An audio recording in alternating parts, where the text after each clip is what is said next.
right, we are live. And then what happens is wait like 10 seconds and we'll be able to see it. 6 seconds, like usually like a 10-second delay. I literally just started it. How many episodes have you done? This will be the 70th. Minus the, like, with the new setup. Oh, this will be the 3rd? The 3rd? Nice. Yeah. I've actually done, this will be the 4th. The first one I did was like on spring break and I couldn't, they, you know, of course, spring break, the labs were closed. Oh, yeah. So we had to, it was good to test it and go on a test run with it. Yeah. And it would, like what happened was, we kept hearing, like I logged it, there was like 32 sound glitches throughout the whole show. Wow. So I removed it. Oh, nice. But then what I figured out was it's literally just this little slight space that was loose, the XLR cable. Yeah. I thought it was like some sample rate issue or something that was ChatGPT was telling me, but anyways. Oh, we're live, by the way.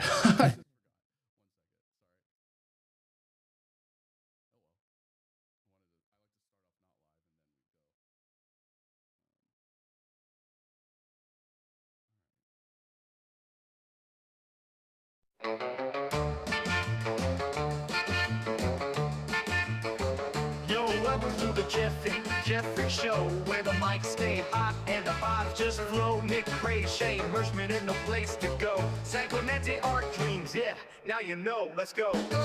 Go, check yourself, we ain't playing no more. Let Chef Jeff cook while you open that door. We most definitely keep the heat on glow. It's the Jeff and Jeffrey Show, now you're in the know. Check yourself, we ain't playing So yeah, this is all produced from the Suno app. Love that app. And I had ChatGPT write my lyrics. We used this for a song for the art crawl once. Oh, you did? Yeah. And I did like a rockabilly, surf rock, 60s, and this is and they got your names in there, so that's kind of cool. Did I hear so many art queens? I don't know. Was that a lyric in there? I don't know if it said it that way. I was looking through it. I'm pretty sure it's not that. I have San Clemente Art Crawl. Okay. Yeah.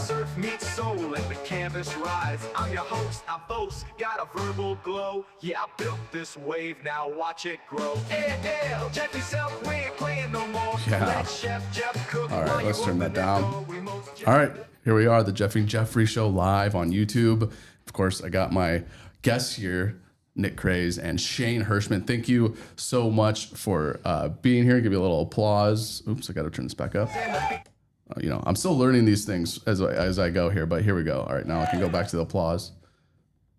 Sorry, guys, a little air horn. Thank you. Thanks. Shane and Nick. And if you bring yourself just a little bit forward, a little bit, there you go, perfect. All right. I'm trying to hide from the And also, camera, you could, if you want, you can sit like this and face whatever you want to do. Oh, no, it's okay. It's okay. I'll just stay in this one spot. Well, you know, I think I've had you guys on before. When I had you on the radio show, we didn't. The art crawl hadn't begun yet. Am I right? Nick, I think, went on your show first, then that was maybe a couple weeks Yeah, we after were like, that. Yeah. We had done a couple art crawls because it started in September. I can't remember when I did the show with you. Okay. That was like October, November? Yeah. Yeah, I remember. I mean, I've been to every art crawl, which I must. I know you have. I wanted to bring that up too. I think you're the only person that has been to every single art crawl. Including Kevin and Tatum. They've been to every one. Oh yeah! Wow. I've made sure that we've always like gone to every single one. Yeah, like we haven't even been to every single art crawl. We need to make him some VIP lanyards just so like we get special designated Like area. just give me a T-shirt. I'll be a happy camper. We'll work on it. We included him in a zine. Yeah, so he's in a zine. You're still my favorite photo that we've ever taken when you were standing in front of Jared Nichols' piece. Yeah. Is that your logo photo? Which one? For the Jeffrey Show? Yeah. No, I think you're doing the same gesture. Oh, okay. Yeah, it's a similar pose. Oh, like this one right here. In your Mr. like Pumpkins outfit. Yeah, that. Oh, yeah, but that's not it, obviously. Yeah, that's the not same it. pose. I'll have to. I can probably try to find the video, the photo. It's like probably on the art crawl page. I'm gonna Yes, it's imagine. on our website. And You know, we must have talked in October now that I think about it, like right before the second art crawl. Yeah. Because I remember you talking about being like, oh, I'm going to wear my Pumpkins, and it was it's so funny how it like perfectly matched the design of that painting. It was a carbon copy. Like that's why it's my favorite photo. It was totally unintentional, just right place, right time. Yeah, I'm gonna see if I can get it up here because I think gotta bring up the photo. People can see it, right? Yeah, I'm gonna put it up on here on Instagram. Let's see if I can get it here. You would have to go to the Halloween one because it was so you might have to scroll. Oh, do you think is there a specific one? Wait, maybe it's over here. Yeah, you could go. Well, you have to go through all those stories, but yeah, if you hit 1031, it was that night. You might have to. Probably a lot. Yeah. Oh, not too much. Yeah. Is it? How do you advance? I think just like that. Keep going until. There you are. There it is. Can I pause that? Photo. Nice. And then I immediately brought out my phone and just zoomed in and it's I currently can't get the second imagery on, but because I like to do this little picture in picture where we'd be on the side screen. But yeah, that was cool. I'm probably gonna wear that every year. Like, I've recycled all my Halloween costumes. It's too fun. It's such a fun outfit to wear and it's comfortable. So wait 1 second. I'll just record here. I think the bigger question is whether the Lunch Ladies was just a one-off thing, or can you guys do a reunion? We're discussing it. I don't know. I love the Lunch Ladies. Yeah, it could. Honestly, I mean, we've been talking about doing a B-52's Misfits mashup cover band. That would be fun. Yeah, I don't know. We need a lot of time to pull that off. Well, you do so many bands. How do you is it like a certain vision you have for each one where you're like all of a sudden, where's the direction lead you to get to these, like the Lunch Ladies? How did you get to something like that? Well, the Lunch Ladies specifically, so being a musician, it's kind of a tradition for bands like on Halloween to play as a cover band. So there'll be shows on Halloween where different bands get together and they're like, okay, well, we're the Ramones tonight, and then this band's the Velvet Underground. It's usually something that has some sort of punk influence to it, and we're gonna be the Misfits tonight. And yeah, it's kind of like a Halloween tradition for bands, and it's hard to get in South Orange County other people to do that because you have to rehearse all the time and get ready and learn all these new songs. So we were just like, okay, let's just do it, but let's do all different kind of punk bands. So we did a Devo song, a Wire song, a Ramones song, a Go Between song. Bauhaus. I remember we did a Bauhaus song. Sex Pistols? No? We didn't. No, we didn't do a Sex Pistols Misfits song. or... We did do it. No, we learned a Misfits song, and then as we were rehearsing it, I was like, I don't feel comfortable singing this song. And everybody was like, I feel the same. If you kind of... I think you still like the Misfits? Yeah, I think it's just because that image, their logo is so iconic. You know, you see it on T-shirts, on posters in the mall or whatever. Yeah. So people are like, oh, that. When they played Coachella this year, which was kind of one of the last bands I would have expected that to happen, but it was great. I actually watched the performance, and it was Danzig still put on a really good performance. Yeah, I don't know. It's just I listen to it now, and it's nostalgic for me, I guess. And I'm just like, oh, this is cool. But yeah, it's a band that you get into when you're a teenager, and then. Was the song you rehearsed Last Caress? It was. You definitely can't sing that one. I was trying to think of the title name, but you can't sing that one. That is a terrible iconic subjects song there to talk about. I know. It's one of my favorite Misfits songs. Not because of the lyrics. It's a great song. Yeah, just the tone of it all, and it's a fun. I like Saturday Night, but I know it's not Danzig. It's what's his name, Michael Graves. That was the lead singer or took over.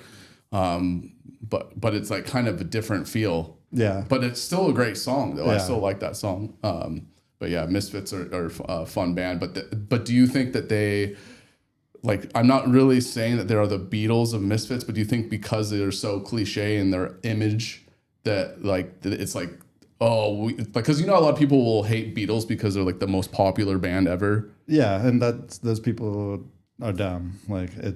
I don't get it. It's just like they're like, I decide I don't like them because everybody else likes I know them. plenty of people like that. Yeah. Yeah, it's kind of annoying. Yeah. It's just, I don't know. You don't have to listen to it, but the Beatles, you can't deny, I appreciate that. greatest songwriting. Do you still like the Beatles? Yeah, but if you're doing their Stones versus Beatles thing, which that's always been the discussion. I'm definitely more of a Stones person. Yeah, but, okay. But, Stones, gotcha. I like a lot of the Beatles. I mean, I would say the early material of the Beatles was just kind of, at the time they were just catering to a certain teenage girl audience and stuff. Of course. They were finding their voice. Exactly. Once they got kind of into the groove, Yeah. I wanted you guys. I mean, we were talking about the SC art crawl, the San Clemente art crawl. Let's give a shout out to that. But you guys, do you want to explain what the whole thing is? Because for people that don't know, what's the involvement? Like what goes down? Like how do you? I want to get to the whole nitty gritty of how it gets planned. So maybe explain what the art crawl is, the San Clemente art crawl. Should I start it? Go for it. Yeah. Well, yeah. I mean, I guess the origins of it. Me and Nick were we went to go see a show with Dallin had an exhibition at No Joke Gallery, and Dallin is one of the artists that works out of there, and in the No Joke Gallery. Yeah, out of No Joke Gallery, and so we became acquainted with Diana around that time as well. We just popped into the studio one day, and she gave us a book from her late husband, James Hill. He kind of was working out of that studio back in the day. And Shane first went in there campaigning when he was running for city council for San Clemente. Oh, that's true, yeah. He's like, hey, I got to take you into this place. Yeah. And I was like, I've always wanted to know what's in there. Yeah, it's one of those spots in San Clemente. If you're walking in Los Molinos, you get down that street, and you see this place, it's immediately a light bulb goes up. You're like, wow, what is it? I think around the time then we started doing the Arts and Culture Committee began, I think, around that time. Yeah. And then through that whole experience, we kind of wanted to do something outside of a official city event. It's just we were kind of running into a lot of roadblocks with that. So yeah, no, we were talking about doing an art walk. I was kind of inspired by the Laguna Beach art walk, and I was like, I want to do that here. We can do that. And we found out that through the city, there was a lot of roadblocks. So Shane and I were just like, why don't we just do this ourselves? Take the grassroots way of doing it. And there's also another venue, Ficus, where you had just done, I think, your first event around that time there. So we knew we had a couple venues. I had done the Latronic show at No Joke before that. That's right. Yeah, and then but we started, we saw that there was a couple venues that were kind of walking distance between each other. So why don't we have the framework to start something of a gallery crawl of some sort. And I think we set the date as September. Let's try to get this planned and launch our first one by then. And we we stuck to our word, and we brought Dallin into the mix because he as I said, he was working out of No Joke, so he was pretty much a vital resource just to kind of. What's his name again? Dallin? Yeah, Dallin Moe. Dallin Moe, yeah. Dallin Moe, and he's part of your committee, right? He's not on the committee, city, but he's the third piece to the puzzle. Correct. For the art crawl. Okay.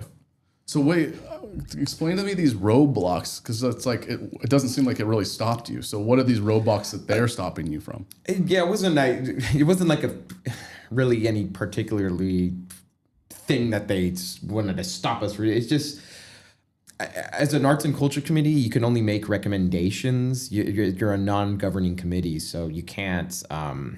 If you want to do something that involves private buildings, things like that, you can't really do much. You can make a recommendation to do it, but I mean, I think a good example of it was we were on the summer concert series subcommittee, and me and Nick were both on there with another person, Josh, and we put together a really decent lineup and submitted it, and I think they went with two of the 5 recommendations, and we're just, things like that. We were kind of okay, we don't really, the city doesn't see eye to eye with us, you know? And I think with art, we wanted to make something a little bit more subversive than the city would be totally on board for. Yeah. And just working through all the red tape and bureaucracy of, city planning stuff. Like it's a lot. And it moves really slow. And it seems like they just want to take their time and utilize their power. What is it like? I don't understand because like you seem like you can just do it anyways without the permission of the city. Yeah, but I think it's a time thing because like the city council only meets this many times a month, where our arts and culture committee meets every other month. So it's like you have 1 month. You want to like, okay, let's propose this idea of starting a art crawl in the city. And then we're like, okay, let's talk about that next month. And so then you have 2 months go by and then you're like, okay, now we can start talking about it, planning it. Okay, let's plan this and this. Okay, let's discuss that at our next meeting, which is 2 months from. So it's basically, that's kind of it. Yeah, and that's not to like, it's not to throw the city under the bus for anything. I think our plan was to eventually involve them, but I think we wanted to kind of just get it off the ground first and start kind of small and see where it goes from there. And that's kind of where we're at the stage right now. I feel like every month it's kind of gathering a bit more momentum and having the 3 of us like make decisions, it makes it a lot easier. It's like, imagine going to Disneyland with 15 of your friends and you're all trying to stay together and figure out what ride you want to go on. If you're there with 3 of your friends, you can get more done, in the time that you have. I mean, I agree with that. It's like with a band, when you see a band that has 15 people in it rather than like Wu-Tang Clan or what's those guys that King Lizard and the King Gizzard and the Lizard. Yeah, those guys are. I mean, they got like a cool thing going on because they change their concept every album. But I'm like, how do they figure out their vision when it's that many people? Yeah, it's never makes any sense. So like, you get a good band like Nirvana, who had only 3 members, and makes it easier for a direction. Yeah, I'm trying to start a 2-piece band right now because I need help doing a little bit, but I don't. I just want to do 2 people. What's the 2-piece? What would be involved with that? Just a lot of synthesizers and bass guitar, and then I can like do drum machines and things like that. Yeah. Okay. Just it's hard. Same with the Disneyland analogy. It's just like hard organizing things and rehearsals and shows. And, if you want to tour when you have 5 people, that all have different schedules and lives. And and especially if you're not focused you can't just focus fully on the band because you have your job and all these other responsibilities that makes it impossible to, Yeah, it's a good analogy, I think, that the songwriting and the band thing, because it just, even with art crawl, it's just, we've always intentionally wanted to kind of start small with it, and then it's more easier to just organize, and it's and the music's been the big part of that as well. I mean, Nick was booking a lot of live shows, prior to the art crawl, and I think that's what's really separated us from, I would say, the Laguna Beach one. Yeah, it definitely separates. Well, there's a lot that separates us from the Laguna Beach art crawl. That's an understatement. I had a buddy that was interested in going, but was asking to bring his kids. Mm-hmm. But I know that it would be allowed. I think I've seen kids, but it's not like super kid friendly, I would say. I don't know. I might say the opposite. I would encourage it. Like, I would say there's I'm wrong, but I'm all for people bringing their kids as long as the parents are cool with, it's like, absolutely. There's a lot of kid friendly events in San Clemente. So it's like, we're not competing with any of that. Yeah, you have options. You have kids. I mean, maybe except for the lunch ladies might have freaked the kids a little bit. Again, I would, if I had kids, I would be like, let's go see the. I mean, I'm all for it. I don't. There hasn't been anything that would cater to the kids, so the kids might not be interested, so they'd just be running loose with their heads cut off, basically. Yeah. But I would love for that. I mean, hey, I'm all. It's fun for kids. Expose them to art, and I think that's a big point of this. It's not just like children, but that's a part of it. Is like exposing these young people to like cool things and art and culture and community, so that then inspires them to do great things, and make that community better. Yeah, my mom would do that when I was a kid and bring me to like random stuff that you don't really understand what it is as a kid. Yeah. But you're seeing it and you're witnessing it, and then it kind of resonates right later on in life. Yeah, and you're exposed to it, and it's normal. And yeah. And then, like, of course, you got Los Molinos, who's definitely got kids all the time there. Yeah. And they're involved with the whole art crawl. So you can see why kids could just easily, with the families go from place to place from No Joke to Ficus. Yeah. But how do you guys like manage what's going to happen at each spot? How does that get all sorted out? We have an Apple And planned Notes. We have a shared Apple Notes. Shared Apple Notes. Yeah. And we do a lot of the planning on that. That's where we try to. I think when we first started, we were kind of doing a lot of the things last minute, but now we're trying to at least get a couple months in advance the booking of at least the artist, and we just stay in communication. We kind of have a routine process now where we do the flyer, the recap of the photos, a video recap, and then the day of like the art crawl, we'll put out a map of that's kind of like a rough schedule of where things are at and stuff like that. But it's people send us submissions, and we also reach out to some people or have some friends that reach out to us like, hey, I want to do the next one. We just look at our Apple Notes, like, what have we got going on this month? Like, how much room do we have? Can we squeeze these people in?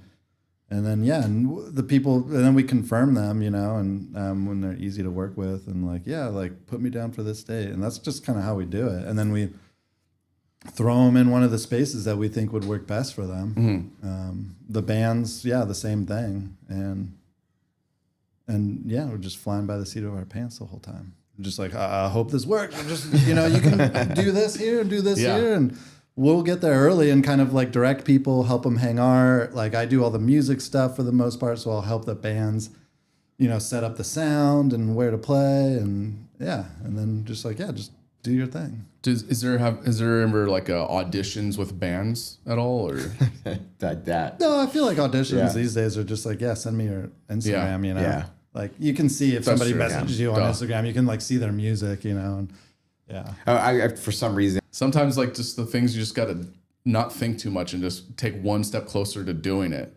And then if there's steps that make it more complicated, you just deal with that issue and keep rolling forward. It's like, absolutely. We've definitely adapted as things go. I mean, I think one of them we tried a theme and it didn't quite work on that one, and we've just we know what kind of works with it now, and we're continually trying to expand. So with the expansion, that kind of requires some extra steps where we now have to try to get a little more official about certain things like artist deposits and. Yeah, now we have like more work. I think I was reading the Ficus site where when they submit, there's like a deposit, like a $500 deposit or something. Okay. Yeah, that's probably with Ficus. The guy who runs there, Jared, he probably has his own system for things. Yeah. But for us, we might start doing kind of just an artist deposit just to prevent no-shows and things like that. But because we do have artists that, text us a couple hours before, like, oh, hey, I'm, Not going to make it. Yeah, not going to make it. And it's just like, oh, wish we would have known that. A little bit sooner. So Donaldson seems like there's always art there. How does art get selected to be put up there, since it's all this different art to focus on?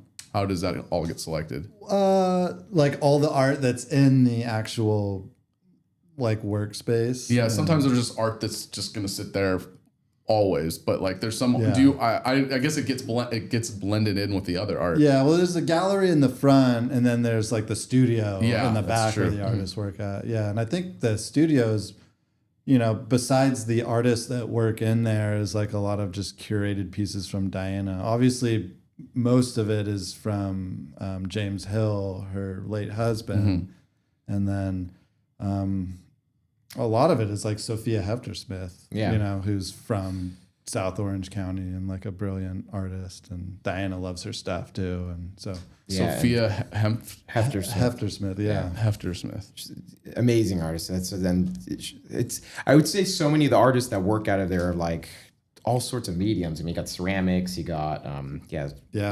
sculptures, Marco's stuff, Jared's stuff, Dallin's stuff. So there's probably a handful, probably like 5 or 6 artists that routinely kind of work out of there, plus John. Yeah, there's kind of like 4 at the moment. So I'd say the curating for that space usually, that's all gets kind of filtered through Diana mostly, and it's Diana's space. It's it's all up to her. You know? It's part of the crawl because they've been so supportive, and it's really is one of the most unique places in San Clemente. Yeah. So It's just fun to hang out in there. Exactly. You know? And it could look the same as it did the previous month, and you just still want to hang out in there. Oh, I wish. Does she normally just have the door open to you guys, or how does that all get managed? Yeah, I mean, I guess we asked her. Yeah, I think. Nick with the music stuff especially, Diana is very keen about that being a part of kind of the art in a way. So it's Nick will rehearse out of there for a lot of the music stuff, and we're trying to kind of expand some of the AV capabilities there. So we just got a kind of a projector screen. So from my understanding, kind of our intro to Diana in that space, no joke, was about a year ago, I put on a show with a guy named Latronics who will be playing at the Art Crawl this month in June.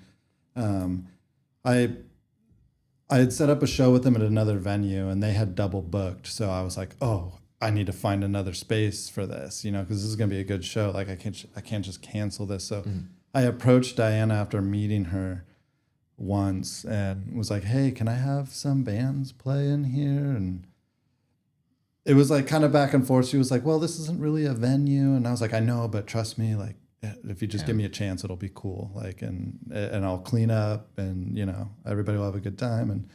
And that kind of coincided at the same time when Dallin, our partner in the Art Crawl, had his opening for his art there in the gallery. And and so long story short, the Latronic show happened, and it just brought out like 150 people into that warehouse, maybe 200, something around there. It was a big show. And it was just great. Yeah. Everybody was having a good time. Children were there. They were having fun, you know, all ages, everybody. And and I think Diana saw like how special that was. And that was kind of like a big change. Like other people who have been working out of that gallery and known Diana for years, like they still tell me like, you know, that was kind of like what changed everything in this space and got people to like know this space. And because most people didn't know it, they just like drive by it and be like, oh, I always wondered what was in there. And they tell me that like that's what, you know, kind of changed that space and got people more involved in it and knowing what it was. And I think because of that, that's why Diana lets us do the Art Crawl there. You know, she was like, oh, okay, you know, I can trust these guys, you know, they're not crazy and they care about the community. And yeah, and it was almost a very visual, immersive experience. I mean, Latronics specifically, he has these like LED screens as part of his performance. It was it was very like watching him is not just like watching a rock band. It's a full performance. Yeah, it's an art piece in itself, and then having it in kind of a gallery was just So I mean, to the Nick's point, that was kind of the catalyst that started a few more kind of live shows there, and then we're like, well, maybe we'll just have bands for every Art Crawl there, and and that's kind of becoming the formula a little bit. So the Art Crawl, that wasn't even an Art Crawl yet, but that was kind of like the genesis of what began the Art Crawl. Absolutely. Yeah, it was just an event that like we put on. And there was just Latronics. Was there any other bands? Did you perform or? You know what? I think I did. Yeah, I remember. I think like Travis. No, that's it might have true. been Jet Plane Jane. Yes, Jet Plane Jane performed, which is a local San Clemente band fronted by Dane Colby. And then what was the other band? There were these Canadian guys on tour that were so good. I need to find their name. Oh, Sun Glaciers. Yeah. Oh, Sun Glaciers. Yeah. I thought Sun Glaciers, that was our first Art Crawl though. They played the No, they played the Latronic show. Yeah. That's right. These guys, because I was putting on events at the time, these guys from Canada were like, hey, we're going to be touring and we'll be in That's right. California. Jet Plane Jane was our first Art Crawl band. Yeah, that's right. Yeah. And so I was like, oh, yeah, I've got this show. Let's do it. And yeah, they were really cool. So check out Sun Glaciers from Canada. Sun Glaciers from Canada. That's like their full band name. No, they're just Sun Glaciers. They're from Canada. So Latronics, have they ever performed ever since that one day, or like? Oh yeah, in the just Art went Crawl on. For the Art Crawl. No, not for the Art Crawl. Oh, I'm like excited to see these guys now. Oh yeah, it's just one guy. Oh, it's one guy. Yeah. Okay. Yeah, Kevin Littrow. Yeah. Okay. Yeah. He's been in so many projects and in the Orange County and like LA music scene for years. So yeah, we're doing a triple kind of lineup there for this one. It'll be Electronics, and then Bixby and Basil, and then a short kind of film screening called Hologram Fatigue. So When's this happening? this is this art crawl. The upcoming, June. Yeah. upcoming one. This one is gonna be, I feel like, more of like a show of. We still have like 6 artists, I think, showing and ficus and stuff, but this one, I feel like it's kind of more going back to like that first Electronic event, where it's like it's gonna be like a show, you know. And this is a all lot going of to it's gonna be focused on the music. It's going to be all in Donaldson's place. Yes. Or, The music will be, and then But the art will be in ficus. and then we have the aerial artist, Palindrome will be doing their thing. Yeah, and I heard rumors of them doing some like fire spinning. They possibly, I'm like, they're like fire spinning. Yeah, I don't know what it's called, but fire dancing, fire. Okay. Hasn't there been one? I'm talking like I run it. Yeah. Hasn't there been like a fire performance? I could swear there hasn't. I'm always There aiming was, for fire breathers. I think I've joked before. I'm like, where can we get sword swallowers and fire breathers at? yeah, the Renaissance Fair. yeah, That's where. Yeah, exactly. But like, Poach them from there. How do you guys decide what's going to perform at Ficus then? From No Joke, because it's kind of cool, right? Do you kind of plan it out where like 7:30 that one band's gonna perform at No Joke, then one band's gonna perform 8:15 at Ficus, and then one at 9, right? Something like that. Yeah. So how do you guys decide which one's gonna perform at which? Because I guess it doesn't really matter because they're both equally good spaces to perform in. Yeah, you got to figure it in like kind of opener act, middle act, closing act, you know. And also the spaces themselves. Which band would work better in which space? You know, we've had like a punk band play at No Joke, and you know, and Diana was like, I wasn't a big fan of that. Like it was, you know, it got rowdy, and she, you know, I think I remember had to that kick one. somebody out, and yeah, we were like, okay, maybe we should keep the like kind of punk stuff to a separate venue. Yeah. You know. You could take them to that one bar you used to work at. Yeah, exactly. I mean, I did one sideshow where we had this band Conan Neutron play at No Joke too. That was just they were looking for a venue, and we just, you know, we did them a song, but it was so loud for that it's like we have to kind of just cater to the space a little bit. Like, I mean, No Joke is probably one of the best venues to play like as a band. Just it's so you want to play there because you just want to be there. But it's cool to do. It's like just considerations in mind, just because there's art everywhere, and it's, you know. I feel like we've made up for that though. Whereas in Ficus now we're just putting the bands in the middle of a room. You know, that works. Which is like a small warehouse space that's just like a square box. Yeah. In the middle of the room that's surrounded by art. You know, so it just looks cool. Yeah. I feel like as a band, I'd be like, yeah, I want to play in here. It's kind of like the NPR Tiny Desk thing where it's like the cool backdrop. And you want to have like a cool backdrop for a venue. Yeah. Yeah. So, we're trying to do something like that that's like inspired by the Tiny Desk. So we got a mixer, and we're going to start recording the bands live and filming them inside of No Joke. I think we'll probably more focus on, but yeah. That's cool. Yeah, you should definitely get. Yeah, we each have like our backgrounds and a lot of production and stuff like. So it's like we're like, you know, let's put our skill sets to test and actually do something like this. Yeah. So we have the gear now. Just reach a wider audience because it's so cool. You know, these just like cool bands playing in such a cool space in a place that San Clemente that you would never know even existed. You know. I mean, I've been to Los Molinos multiple times, and you kind of, like you said, you'd walk by or drive by No Joke, and you're like, what are these weird looking squirrel head figurines doing in this little gallery set up at the front? But you don't know like what's beyond that wall and how big it is. And it's just this massive warehouse with all this awesome art. Yeah. And then the fact that, like, how did you get Jared involved with the whole, in his Ficus setup? So yeah, after the Electronic show, the first event that we put on at No Joke, at Ficus, no, the Electronic show at No Joke. Okay. Jared, who owns Ficus right down the street, he was out of town, but Diana was like, "Oh, you need to meet this guy, my neighbor. He lives right down the street. He's got this space. It's really cool." And then she's like, "I'll give you his phone number." And then Jared texted me and was like, "Hey, Nick, I saw the videos. Like Diana sent me videos from that show you put on. Like, let's talk about doing something." And then Halloween was coming up, and I asked him if we could do a Halloween show or just like an event, you know. And this had nothing to do with Art Crawl? No, this was Okay. before. This was the 2023? This was around the same time. this was but the this was October 2024, so that was Okay. the Yeah. second month of the Art Crawl. We had already done one. Okay. Yeah, but And it was just you and or just No Joke and Los Molinos, right?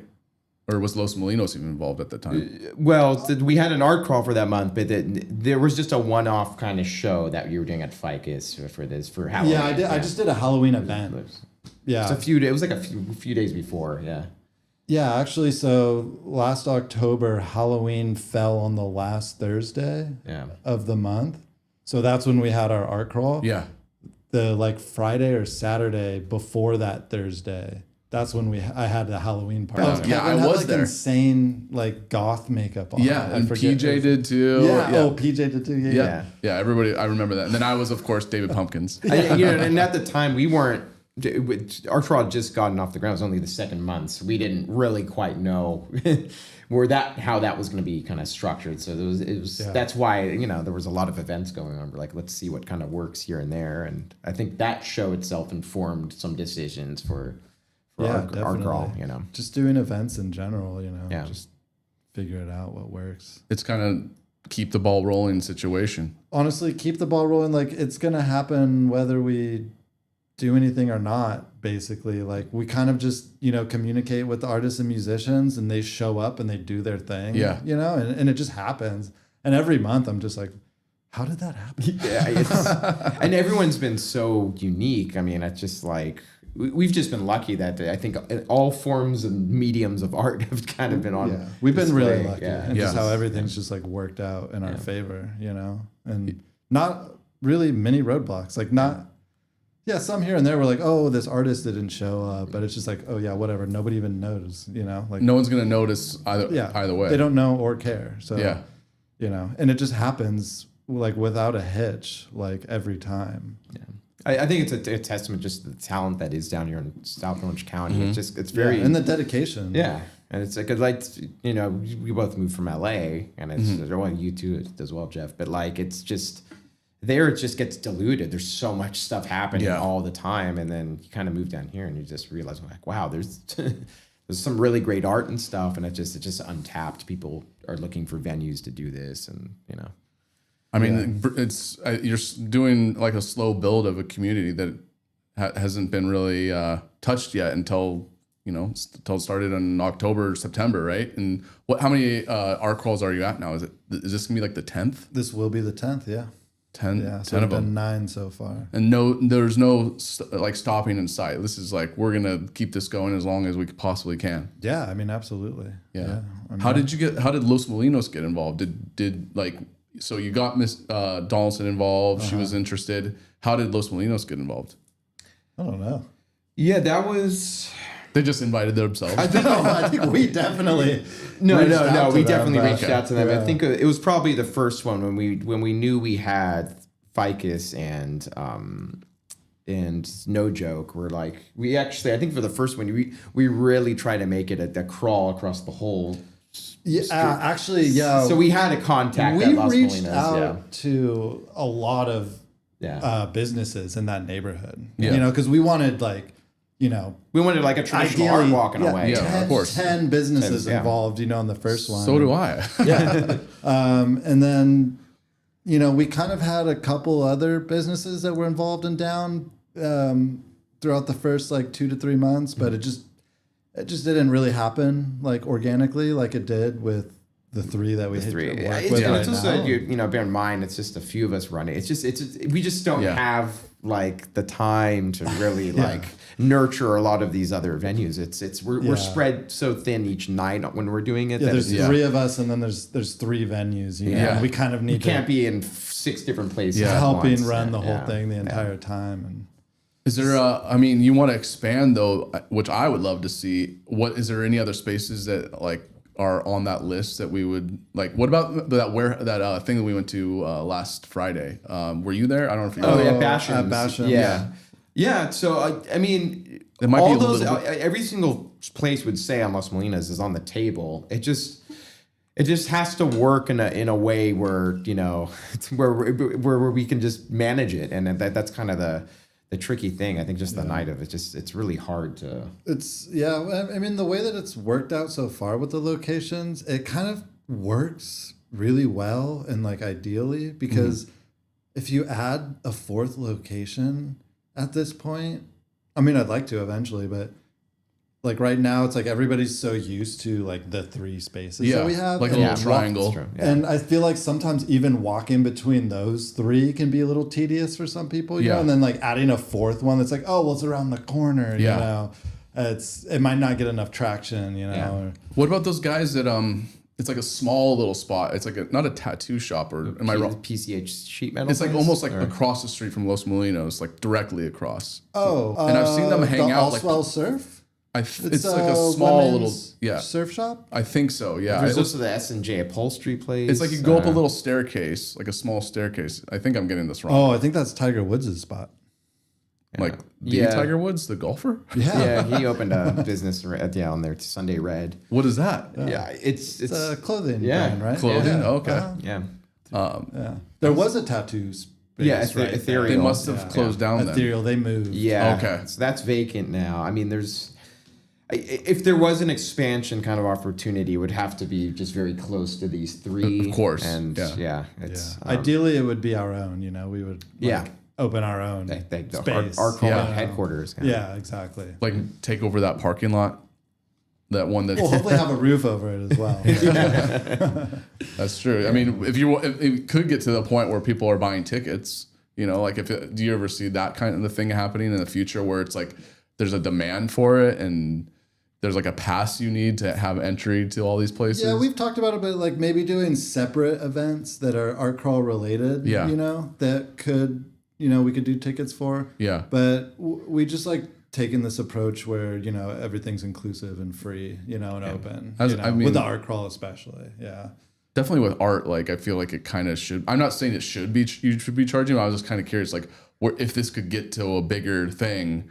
And then like there's too many people, you might have to start charging, right? Well, wouldn't that be a cool problem? Yeah, well, in those cases, it would be something we're kind of limited to one venue where it is a ticket. Like Ficus has experimented with those type of events there, and that's where it can work in that setting. But you know, it's for now we have a very community centric approach where we're just, you know, really just trying to build that a little bit. I think none of this stuff is like off the table, but it's just kind of just baby steps, and we're getting there. But there's definitely been a lot of conversations about how to grow. You know, we're only 9 months into it. We're still figuring it out. Yeah, it's taking time. I mean, it's just step by step. I mean, doing this, like it was starting with me doing a final with your unknown, not knowing it was your girlfriend at the time, doing a final at Saddleback. And then I'm like, all right, well, I'll just keep this thing going at Saddleback. And it's just like, you know, you keep doing the show, you get the reps in of whatever it is, you know, that I'm doing. And then, of course, they kick you out of doing that because the state maxes you out at a certain moment or a point. And then this is what I'm doing now. So it's just like step by step of like whatever this is, keep it going. I like doing this. So I'm really happy that you guys are doing that. Have you seen like Laguna Beach like hit you up? You're like, yo, what's going on over here? Can we get involved? Oh, I don't think Laguna. I think they're set. They're too big for you. Yeah, they're good. I have a kind of a funny theory. I've been seeing a few crawl things pop up. I'm like, I'm wondering which came first, the chicken or the egg. Specifically in San Clemente, right? Yes, but there was a coffee crawl, which is great because that makes sense. I mean, like a coffee shop. And High Tide, that's through High Tide? I think they're part of that. Through High Tide, which is great. That was Tide's great. We were honored with that one. But then I saw that one too. I started seeing a wellness crawl somewhere in like Mission Vieja. I'm like wellness crawl is just a weird kind of combination of words, but you know. Yeah. So I saw the coffee crawl, but it was like multiple dates. What do? Do you just have? I think it was like a pass, and you get to go to each place and get coffee. Yeah, I think so. Yeah. You buy the pass, and I think the money goes to. Yeah, it's actually a great idea. I think. Oh, really? Okay. And there's actually so many coffee shops now open, and like I think in this past few months we've had like 4 or 5 new coffee shops that just opened in San Clemente. I've been seeing like little events popping up. Like I saw one like at 6 p.m. Like I think it was near Jabroni's where they were doing one where it's like a little event with music being going on, live music. yeah, there's finally, me and Nick joke about this. There's finally things to do in San Clemente. It's like we're at least we're trying to change that stereotype that there's nothing to do out here. Most appreciative. I take every Friday off after those days because I don't like to go out late on weeknights. So and that always ends. I mean, even 10 for me is kind of like late because it goes from 7 to 10 every final Thursday of the month, and we've got to inform the viewers to go because I want to get more people to go into this thing, and it'd be so great just to see it. Yeah, no, we all still work our day jobs, so we're always just wrecked on Fridays. Yeah. So I mean, I think that's honestly been probably one of the bigger challenges is with our crawl. I mean, me, Dallin, and Nick, we all still work our actual jobs because we need money. So we're not. Yeah, it's like if the art crawl was our full-time thing, it would just be fantastic. But we're just we got to make our ends meet. So exactly. Well, you were saying you work for Vizio, right? Yeah, I do video production for them, and I'm part of their content and marketing team. Yeah. How do you enjoy that? It sounds like still some creativity going on there. Yeah, a little bit. And I've always liked electronics, and even for the art crawl, we're always doing like video production stuff and capturing photography when we can, and so it's great. It's corporate, and I think I get my creative fulfillment from the art crawl, and that's now it was a big fact with whatever happened there, but you work at whatever happened there, but you work at a soda right now, and just a soda? No, I'm bartending at a restaurant in San Clemente because I've worked in hospitality forever, and it's an easy way for me to make money and like not work a whole lot. And the hours can be good if you didn't have a day job as well. But I do have a 9 to 5 as well. Yeah, just doing graphic design for a sticker company in Cabo Beach. Yeah, called Vinyl Disorder. Is this like a remote job, or do you go into the office? I go into the office. Yeah, it's a 10-minute drive from my house, so and I get to wear what I want and put my headphones in and listen to podcasts all day. So it's basically and I have a jar of cookies on my desk that I eat from. It's like I'm at home. Yeah, it's not at home. An AI program from this team that basically does my job. Mine's a little bit more involved because I'm working with customers directly, like that, like want to see. I want to see a proof or an example of the sticker that I'm going to get made. So I will like make that for them and then send it over to them, which like AI can't do yet. Like really like talk to people and like figure out issues, but like for just the basic the art crawl sticker that you have on your computer, like I made the find errors and make them look clean and nice, and we found out that program, which costs like thousands and thousands and thousands of dollars, like isn't up to our standards. So our company right now is working with the guys who software to be able to like make it up to industry standard because it's not there yet. Wow. But pretty soon that's going to take over my job. They're taking over all our jobs. Yeah. I always see, when you see those lists of like, top 10 degrees that, not to get, in 2025, like graphic designers, like always like at the very top. Ironically, it's like me and Nick and all study the same thing. We're like, we're all from design backgrounds. Yeah. It's not, I didn't really go to school for graphic design or like study it. Like I went to school for something else, but through that, I like learned how to use Adobe Illustrator and stuff like that. You were at FITM, right? Yeah, I went to fashion school. Yeah, at FITM. But I just liked designing, honestly, like concert posters, through playing in bands and stuff, and got into that. And then that's how I got into graphic design. Okay. So yeah, I'd consider myself like an amateur graphic. It's something I do for fun, And then I found a job, and doing that, and I was like, oh, I could do this, And now you're doing it professionally because you're getting paid to do it. Yeah. So so now you're not a lot, but yeah. not a lot. Well, I want to take a little break because I'm thinking I'm having an internet issue, so I hope that there's nothing going on. But it looks like it's still live, but I'm starting to get a weird thing, and I also need to get some water and use the restroom. So if you guys don't mind, we'll take a little break. Are you cool with that? Cool. All right, 1 second, get this going.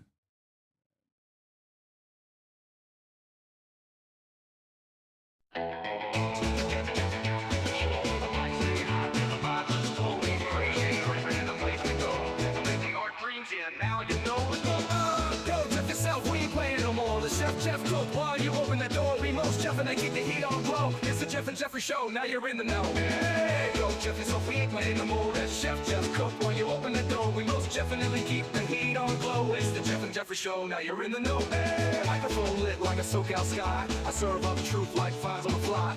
Pull up a chair, don't blink, don't dip, cause Nick and Shane got the freshest trip. From the pier to the paint, it's a local spark. San Clemente art crawl after dark. The curating dreams while I stir up the stew. 3 mics, 1 vibe, and it's all brand new. We talk life, love, and creative pride. Where surf meets soul and the canvas rides. I'm your host, I boast, got a verbal glow. Yeah, I built this wave, now watch it grow. Go Jeff yourself, we ain't playing no more. That's Chef Jeff Cook while you open the door. We most definitely keep the heat on glow. It's the Jeff and Jeffrey Show, now you're in the know. This ain't just chat, it's a live art jam. With Crays on the scene and Hirschman demand. Brush strokes, beers, and the beats don't stop. When the claw rolls through, man, the whole town pops. I'm flipping hot takes like flapjacks fast. Got questions deep, but the laugh still lasts. We drop gems, paint pens. Truth blends tight like a gallery wall under neon light. Nick's got vision, Shane's got fire. And I'm here to spark what the people admire. So tune those ears, we break the mold. This show's not silver, it's solid gold. Go Jeff yourself, we ain't playing no more. That's Chef Jeff Cook while you open that door. We most definitely keep the heat on glow. It's the Jeff and Jeffrey Show, now you're in the know. Hey, you just got served a full-course show. Art soul with some serious jeopardy. Nick Crays, Shane Hirschman, legends in the fray. Until next time, go Jeff yourself.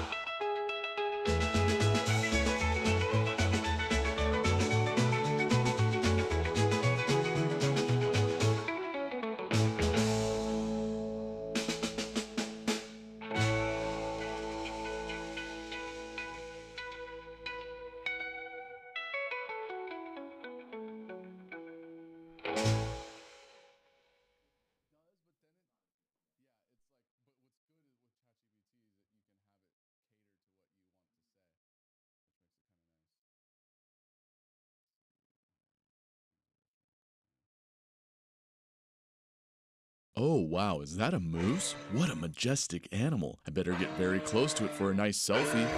Oh wait, now I'm being stomped to death and here I am, a dumb ghost, reading you this PSA. Folks, believe it or not, people have this weird tendency to approach wild animals, especially ones that have the capability to injure or kill you. This actually happens in real life, so be sure to maintain a safe distance from wild animals, because guess what? They're scared, wild, and unpredictable. Brought to you by the Jeffy and Jeffrey Association and the Jeffed Up Council.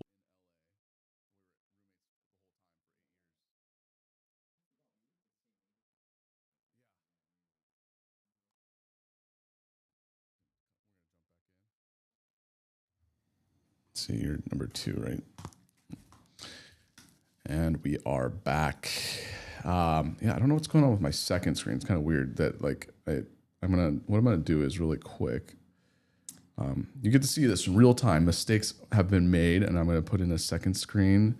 Let's see, Mac OS screen capture, second screen. Sometimes you gotta delete. I forgot to check this one. I have like all these checklists. I just forgot to check that one thing that, let's see. Dude, I could totally relate. I worked on a podcast for a bit, and that was like high pressure situation, 4 cameras. Knowing, I don't know if you want to bring it up, but knowing who the guy is, I could imagine that his, it could be a little bit nutty. I would get chewed out live on the air all the time. Yeah, that was nuts. I mean, working for an eccentric artist who has millions of dollars for the rest of his life is, that's got to be a little bit challenging. Yep.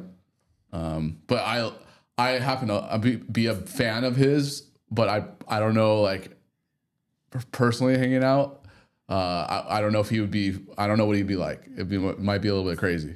He was, I mean, yeah, an artist like that, his art's so good that it's like, yeah, but he was a loose cannon a lot of times. Yeah, of course.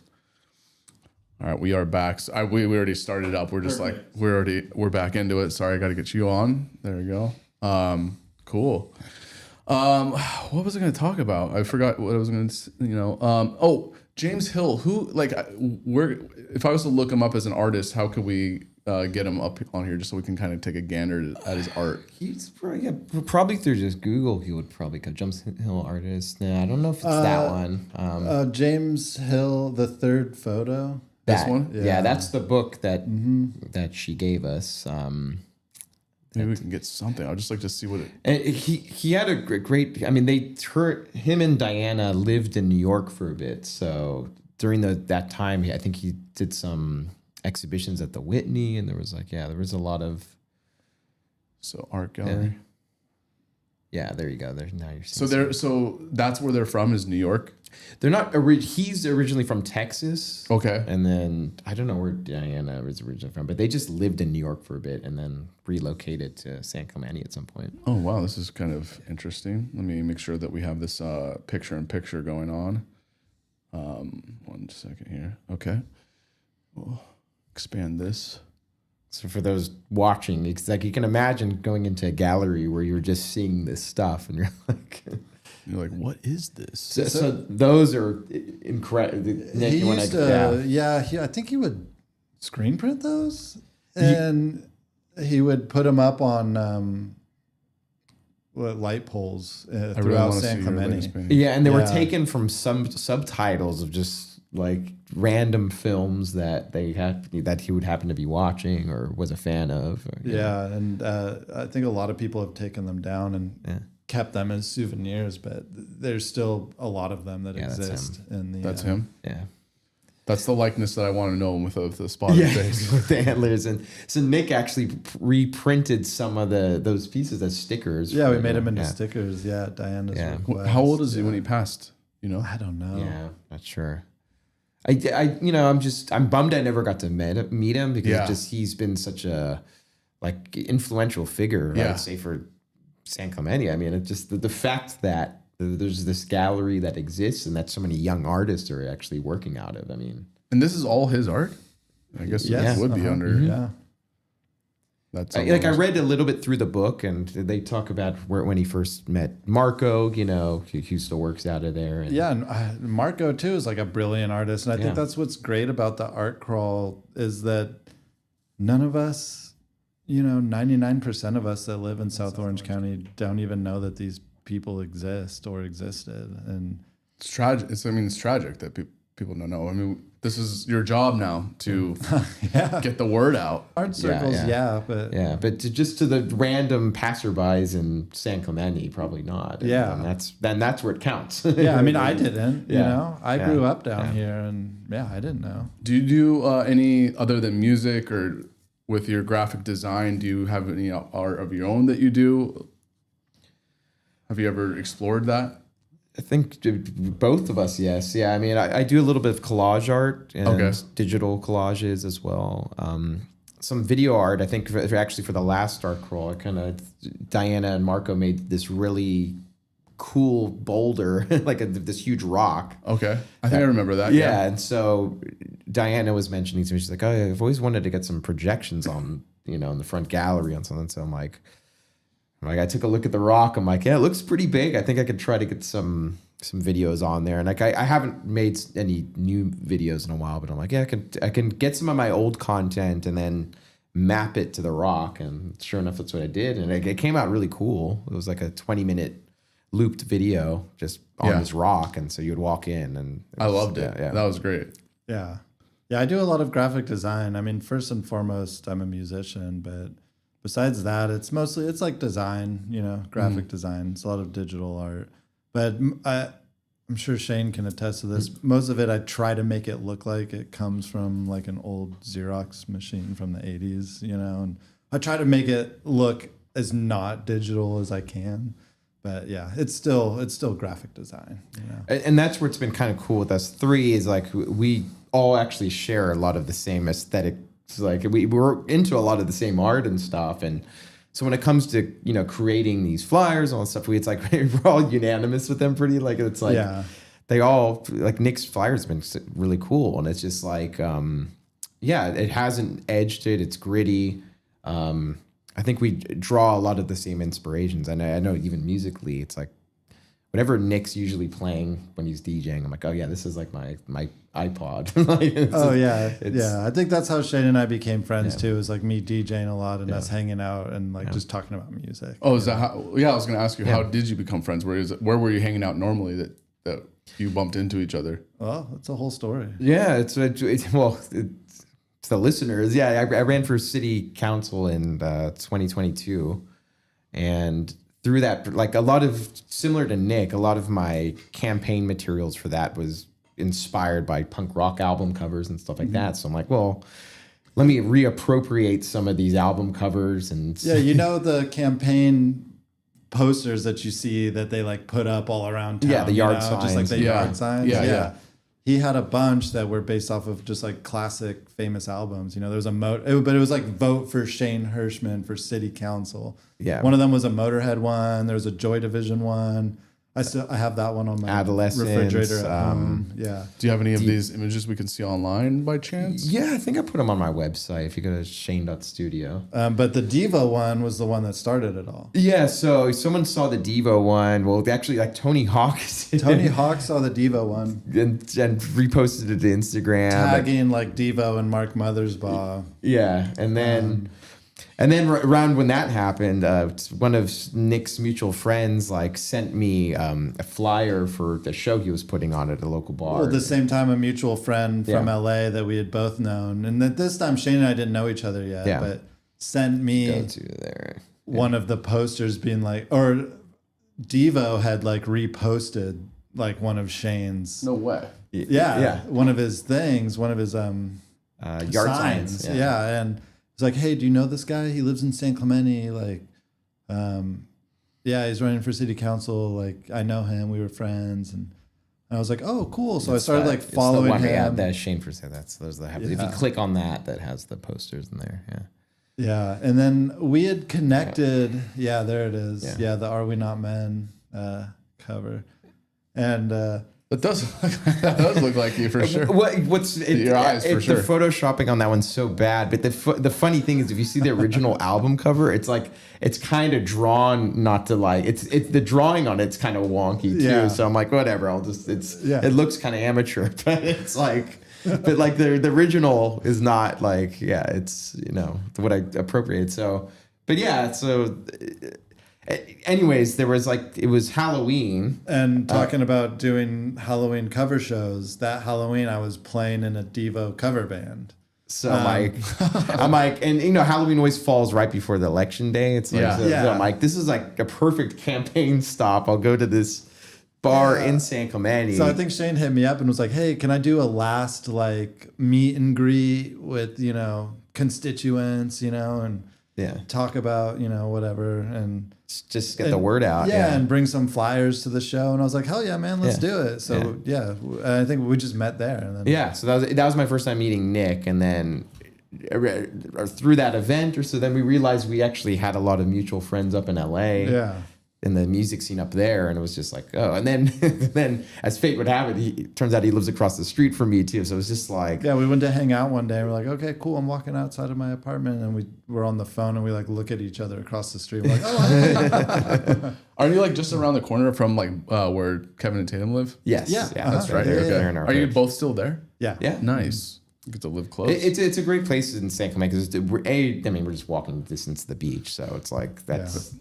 That's great, and then it's close to downtown San Clemente, and you can, if you wanted to, you could walk to downtown if you didn't feel like driving, especially if there's like some event going on. There's no parking. It's a 5-minute walk. Yeah. If you've moved from like LA, like us three all did, it's like it's kind of the one part where you kind of get a little bit of a slice of like central location. Yeah, that's what's great about San Clemente is it's the only kind of normal town in South Orange County, whereas like.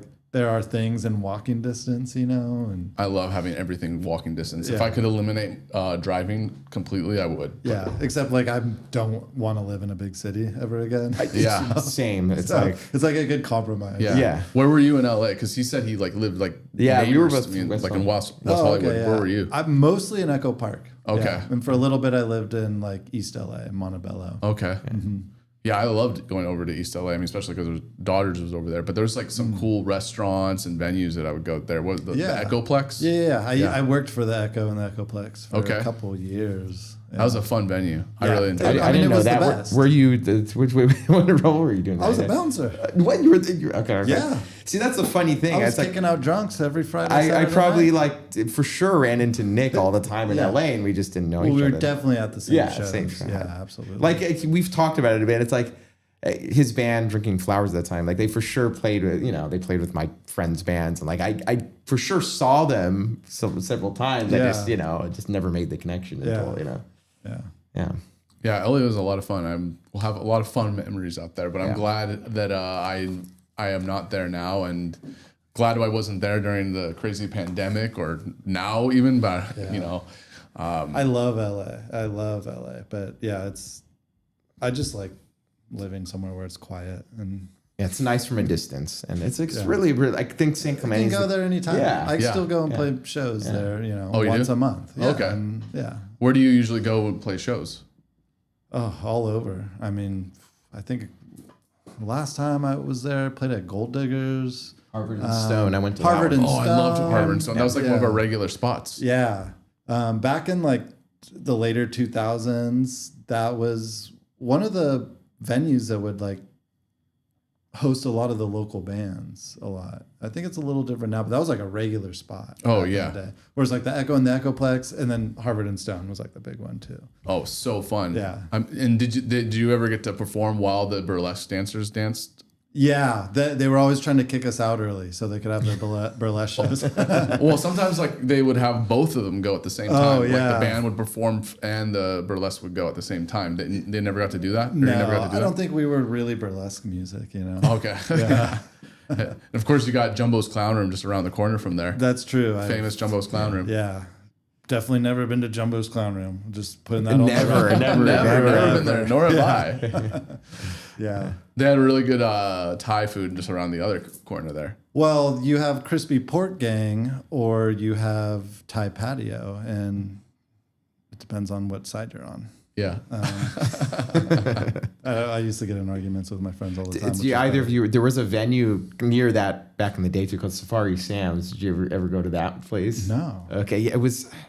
It became like a banquet hall or something, or it was one, and then it became Safari Sam's, and now it's I think a banquet hall again. But it was in a strip mall off of Sunset, and yeah, they used to book a lot of shows there. Like in East Hollywood right there? Mm-hmm. Oh, cool. Yeah, I saw this band IMX play there once. The guy from Sneaker Pimps. That was like I think the one and only show I went there. But Yeah. it had a run for a while where there was a radio station in LA called Indie 103.1 at the time, and like they would book a lot of shows there, or promote a lot of shows there, and it was very short lived, but it was a fun spot. Yeah, I mean, did you ever go to, the owners of Harvard and Stone that own like Good Times at Davy Wayne's? Oh, yeah. The Houston brothers. The Houston Brothers. Yeah, I always forget their names. Yeah. And then they had, did you ever go to No Vacancy? Yes. No Vacancy was pretty cool. And all of them always had like some cool band performing. Yeah. I mean, they would stick to the theme with like Davy Wayne's or Good Times. It was like 70s style. Right. And then there'd be more burlesque type heavy rock over at No Vacancy. It was interesting that spot because so you'd have No Vacancy, Madame Siam's, which was kind of next door to that. Yeah, wasn't it downstairs? Yes, downstairs. I remember that. I've been in there. And then when things would happen at that house, that Victorian house there, that was called Jane's house or something. Wait, wasn't that No Vacancy though? I thought that was. It was kind of, but like they would sometimes brand it differently. It was like, I know I've seen bands at like both spots, but it was just like. Yeah, there's like 3 concentrated little venues in that little spot. Yeah, I mean, it makes sense to call it Jane's Madame spot because you would go in like you're going into a brothel. Yeah. And then all of a sudden the bed would fold down. The bed would like move, and then you go down the staircase. It was pretty neat. That was good. Those are fun concepts for they like the same one where you go to that hotel. And you go down the loading dock and you go behind a dispenser. Yes, that was like Break Room 86. Break Room 86. That's the line. These are all my old Hollywood days. Yeah. That concept was a budding one. Like there was another one, like you go into like an old Blockbuster and then you go to the adult section. I think it was called Adults Only. Yes, it was in that strip mall in the corner of La Brea and Sunset. Yeah. It was like a porn adult bookstore that you would go, and then the corner you'd walk in and like they'd serve pizza there, right? Yeah, it was like all of a sudden just a bar. Yeah. Funny. Yeah. That's Pretty cool. Yeah, it was fun. I do want to go back to something about the art crawl. Has there been any like weird art that you're like kind of unsure you want to have there to begin with? I feel like we're throwing artists under the bus. Well, I mean, are we talking about artists that yes have been there, and then as they're there, we're like, this was questionable. I mean, Or yeah, of submissions course. included. Yeah, I mean, yeah, because like I mean, it's like art is art. It's kind of hard to say no to any art because you want to be willing and accepting to have any kinds of art there. But like sometimes you're like, this is a little out there. I don't know if people are this might cause a little bit of I think the more out there, for me personally, Yeah, the out more there is out kind of there, a good thing, the better. yeah, you know? yeah, me too. I'm all for that. Mostly like being questionable in terms of like Does it it's just just suck? not that good, you know? Or, Yeah. You know, it's a hard line to follow, you know, because we're trying to involve everybody in the community Yeah. and be inclusive, you know, but also we want it to be cool, you know, Yeah. and we want it to be a little dangerous and have a little edge to it, you know. And I'm all for that. but we also want to say yes to everybody. We're all kind of people pleasers at the same time. yeah, it's like we want to curate it to an extent, but I mean, like Diana's specifically, she's like, you guys have to be. Yeah, a she's little, the one that's like, you guys need to be more dangerous. Like, Yeah. and we're like, well, Okay. there's not enough dangerous artists in South Orange County, Yeah, you know. exactly. And We'd have to tap into or we LA, could do you something know? new Yeah. every month, you know. Yeah. And, But then when that punk band comes around and everybody starts stampeding through the, That was a little too dangerous. I think she almost got knocked over or bumped into, and she was not happy. with yeah, that. yeah, But I can see why. I mean, you don't want them just to bump into some person's art there, you know? yeah. Oh, yeah. It's Yeah, I mean, it just I think we each. I mean, we have our style that we do for art crawl, and if like the art kind of matches that edginess and grittiness to it, that's great. But a lot of times that just doesn't happen, and it's like not at the fault of the artist. It's just we're not into that particular style or something. yeah, you know? It's yeah. like, It's very subjective. yeah. you Some know? people are into seascapes, some people aren't. It's not Yeah. like we don't fault anyone for that, or you know, that there's definitely a niche for that. You know. Yeah. Yeah, I mean, the Laguna Art Walk, you know, is popping all the time, and you know, it's at these like galleries that have been there for a long time of just like your very basic landscape paintings. I think would be a lot more critical than People Laguna love Beach that. art. People are yeah, into but it. like Yeah. if I'm gonna be like an art snob about stuff, it's definitely like the Laguna Beach art. I would say it's not San Clemente. I think we have the edge on it a little bit. I Oh, think. absolutely. Yeah, it's like yeah, it's absolutely.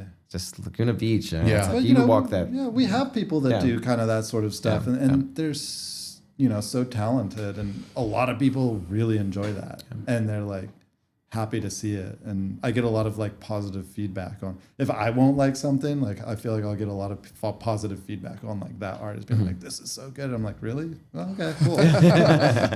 You know, so yeah, it's subjective. It's Yeah. Do you ever go to Sawdust? I've been Sawdust? playing music at Sawdust. Oh, for you're- like Yeah, a I went to decade his- every You're summer. everywhere. I went to his show that he actually played there. Which Yeah, was I've got great, a couple dates coming up this summer. Are we Yeah. doing it again? Oh, wow. we always do Sawdust. I've been playing at Sawdust for like over 10 years, Yeah. every summer. Is Taco Loco still like? Cause like, Oh, yeah, he's still okay, doing his great. thing. Okay, Yeah, yeah, yeah. So for the locals, like Taco Loco, you know, they closed the original spot in Laguna, but now they're open at the Sawdust in the summer. Yeah. Taco Loco, was that where Tippecanoes used to Yes. be? Exactly. Yes. Yeah. Exactly. And that was such a bummer when they closed Tippecanoes. I used You to, were here? Yeah, You I lived was- here when yeah, I was- Tippecanoes was open? Yeah, I grew up here. I've been Oh. here since I was almost 7. Oh, okay. So yeah, well, I moved up to LA in 2010, but I've been here mostly my life. okay. So yeah, Tippecanoes, like I used to get all this crazy stuff because I was like the commissioner of Pep at Dana Hills, and I would try to get the crazy clothing. They had the perfect snakeskin pants. Yeah. And I love going there in high school. Yeah. I went to Dana too. Oh, you went to Dana? What year Yeah. did you 08. graduate? Oh wait, yeah, I graduated 03. Oh, okay. Yeah. So, yeah. Did you have any favorite teachers from Dana Hills that I might know? Like, did you know Mr. Grimm? I know that name, but I didn't have him. I remember that name. Yeah, he like died like soon after he retired. And he was old when I left. Yeah, I think I remember that. And that's been like more than 20 years, like 22 years. Yeah. So I'm trying to, like, I was hoping that. Like, Well, there's, what's his name who taught math, there's that famous photo of him, like, teaching math in the 70s where he's like 1 + 1 = 2. Mr. Deegan. Mr. Deegan. Yeah, I had him in for calculus or stat. AP stat. Yeah.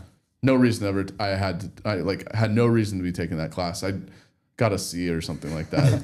and I when I did like my final where you had to do a presentation and you had to get data and do the research, I was just bullshitting the whole thing. And then they were so entertained by my bullshit. They're like, well, should we have Jeff go up again since no one else wants to go? So, I mean, but Mr. Deegan was hilarious. We had like this one ongoing joke for no reason. I don't know how it started where we would go, one person would go, oh, and then everybody would start doing it and then like being a loud burst and then bother all the other classes for no reason. But have you ever seen that photo of? No, I don't think I've seen. You should pull that up because so Shane can see some South Orange County Dana Point history. I think it's like from the 70s. Right? Like, let's see, Dana Hills math teacher or something. Teacher. So Jeff, I was the same year as you as high school, but I was up in the valley. But my dad's always been in Laguna Beach, so I kind of like had some growing. I think of course I remember like Tippecanoe stuff as a kid. Oh, I found it. Yeah. Graduated 03 too. Yep. Oh, he's in a tube. Yeah. That's from the 70s. But when I was in high school, he was like an old man that was like just quirky and funny and yeah. See if I can get a bigger picture. Yeah, that's him for sure. Yeah. But he obviously taught at Dana forever. Yeah, he was hilarious. He was like a really cool teacher. I really liked him. I hated stat, but I enjoyed him a lot. He had a good sense of humor. He was fun. And we had like this random assortment of just funny individuals in that one. I think it was like one semester that I had him. I forget exactly. I didn't even take the AP exam, or maybe I did, but I don't remember doing well on it. Who is your guys' celebrity that went to Dana Hills? I mean, it's aside from like one with the Growlers, but like there was some famous. We had the lead singer from Something Corporate. Something Andrew Corporate. McMahon. Yeah. Okay. Andrew McMahon went there. That's funny. My high school, we had Linkin Park and Hoobastank. Like the whole band, both bands. A lot of the members went. So I think for Linkin Park, it was Mike Shinoda and then Joseph Hahn, maybe, or whatever. Yeah. Not Chester Bennington. He was he was from somewhere else. And then for Hoobastank, it was the singer Doug. Yeah, he went to my high school. I remember the lead singer of Hoobastank performing at like the MTV Music Awards or something. He just sounded really drunk. I don't know if it was like if he wasn't drunk or not, but it was like I'm like because I really liked his music, but I'm like, damn, you're kind of not performing well right now. Oh, and Heather Graham also went to Heather Graham. Oh, nice. Yeah. And near your graduating class? She was older than me, so okay. Yeah. I know she went to my high school. I guess she's what, like Heather Graham's older than me. She's older than us. You us. guys aren't that old. Yeah, we're not that old yet. Not yet. We're at 40. Are you 40 yet? You're 40. I just turned it. Yeah, so me and you though. When was your birthday? It was in May. It was during the Los Molinos block party they did. Yeah, so I was like, oh, that's right. We saw you. Yeah, we came and said hello to you. Yeah, that was. I always liked that. It came and went. I mean, and they all kind of mix it between doing the art crawl. So I was like, which event was what? And, because now it's like Los Molinos is our territory. That's like the hangout spot. Oh, it's such a fun spot, and they're doing the summer solstice party that we're going to be missing. But I love that they have those things. I missed out on the big event they had in that parking lot there. Yeah, well, they used to do the Rhythm Mini Market or the Rhythm and Resin Festival. Yeah, it was like a bigger thing. Yeah. Are you guys involved with that motel mini market event? Oh, well, we're friends with Kenzie who puts it on. Okay. Yeah, and I've DJ'd a couple of them. I went to one that you happened to be DJing that one. Yeah. Yeah, and Dallin's new studio is kind of in the space where is in the motel. But we're friends with Kenzie, and we were like, let's combine forces. So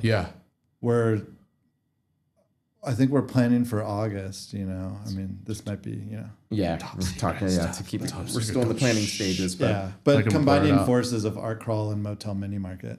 Yeah. and just opening it up to like more vendors and things like that. Oh, this is gonna be with the art crawl. Okay, that's cool. In the same location, in the same neighborhood. Have you thought of anything else that you wanted to throw in there, just kind of like out of the norm? I mean, obviously everything's being normal because it's art, like something weird. Like I always thought maybe like a fortune teller or something like that would be kind of interesting. Anything like odd or we've weird? had somebody like cut hair, like Tony. You know, Tony's come and cut hair before. Yeah, I mean, if anybody comes at us with something, it's like, hey, I want to do this. Like I've been talking to a guy that wants to like do a coffee pop up for this next one. You know, Okay. Which obviously isn't that weird or out there, but we haven't done that yet. But yeah, if anybody's like, hey, I want to. Yeah, I mean, food, people's extra food fortunes, items would be a great addition. Yeah. I love those cheese and crackers though. I would love, I'd love to see like. Shout out to Diana. Yeah.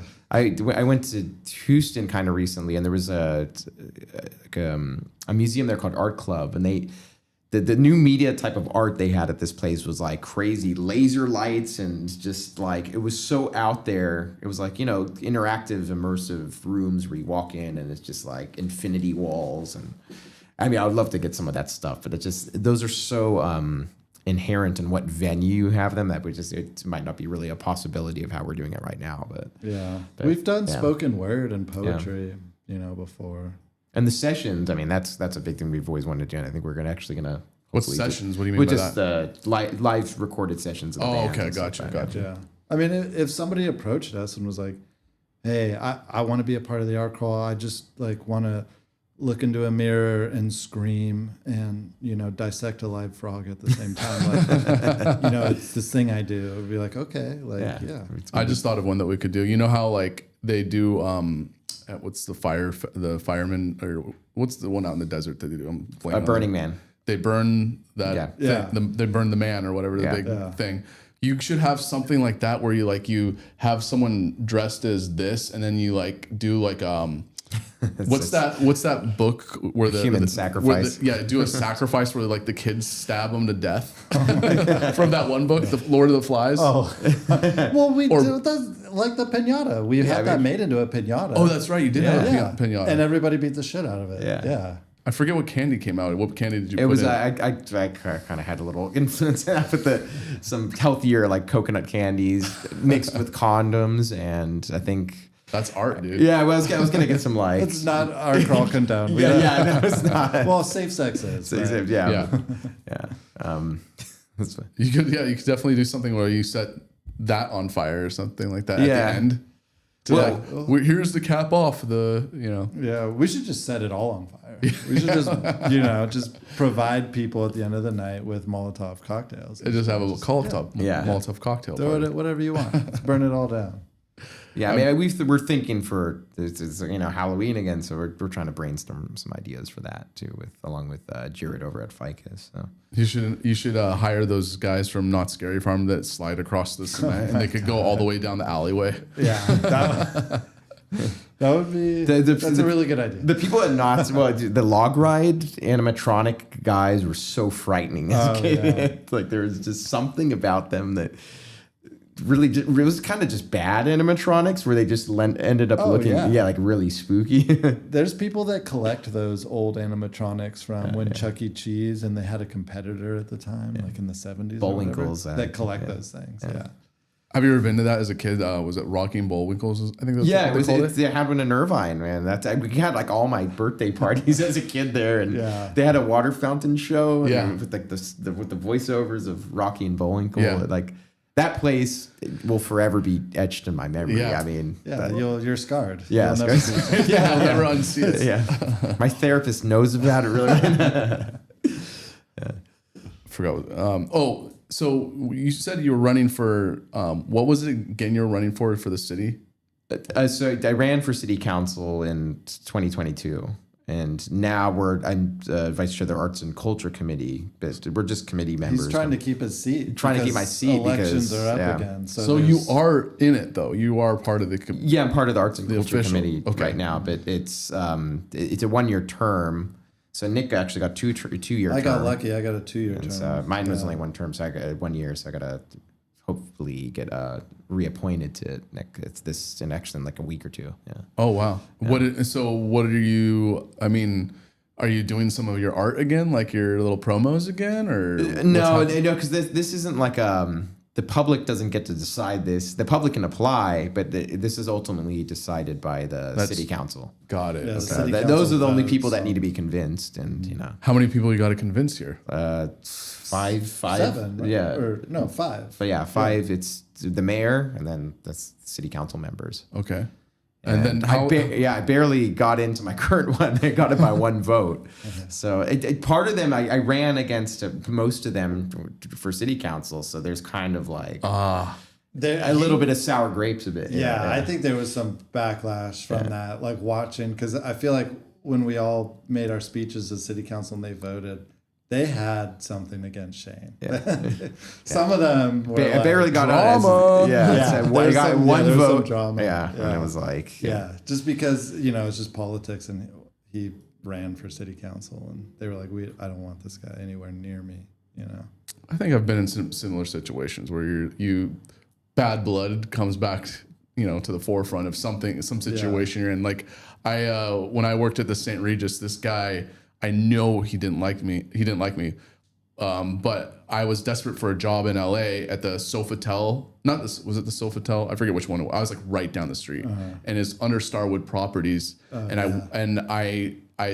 think I asked one of my bosses to ask him because he was now working there, and I applied with him. He was nice to me up front.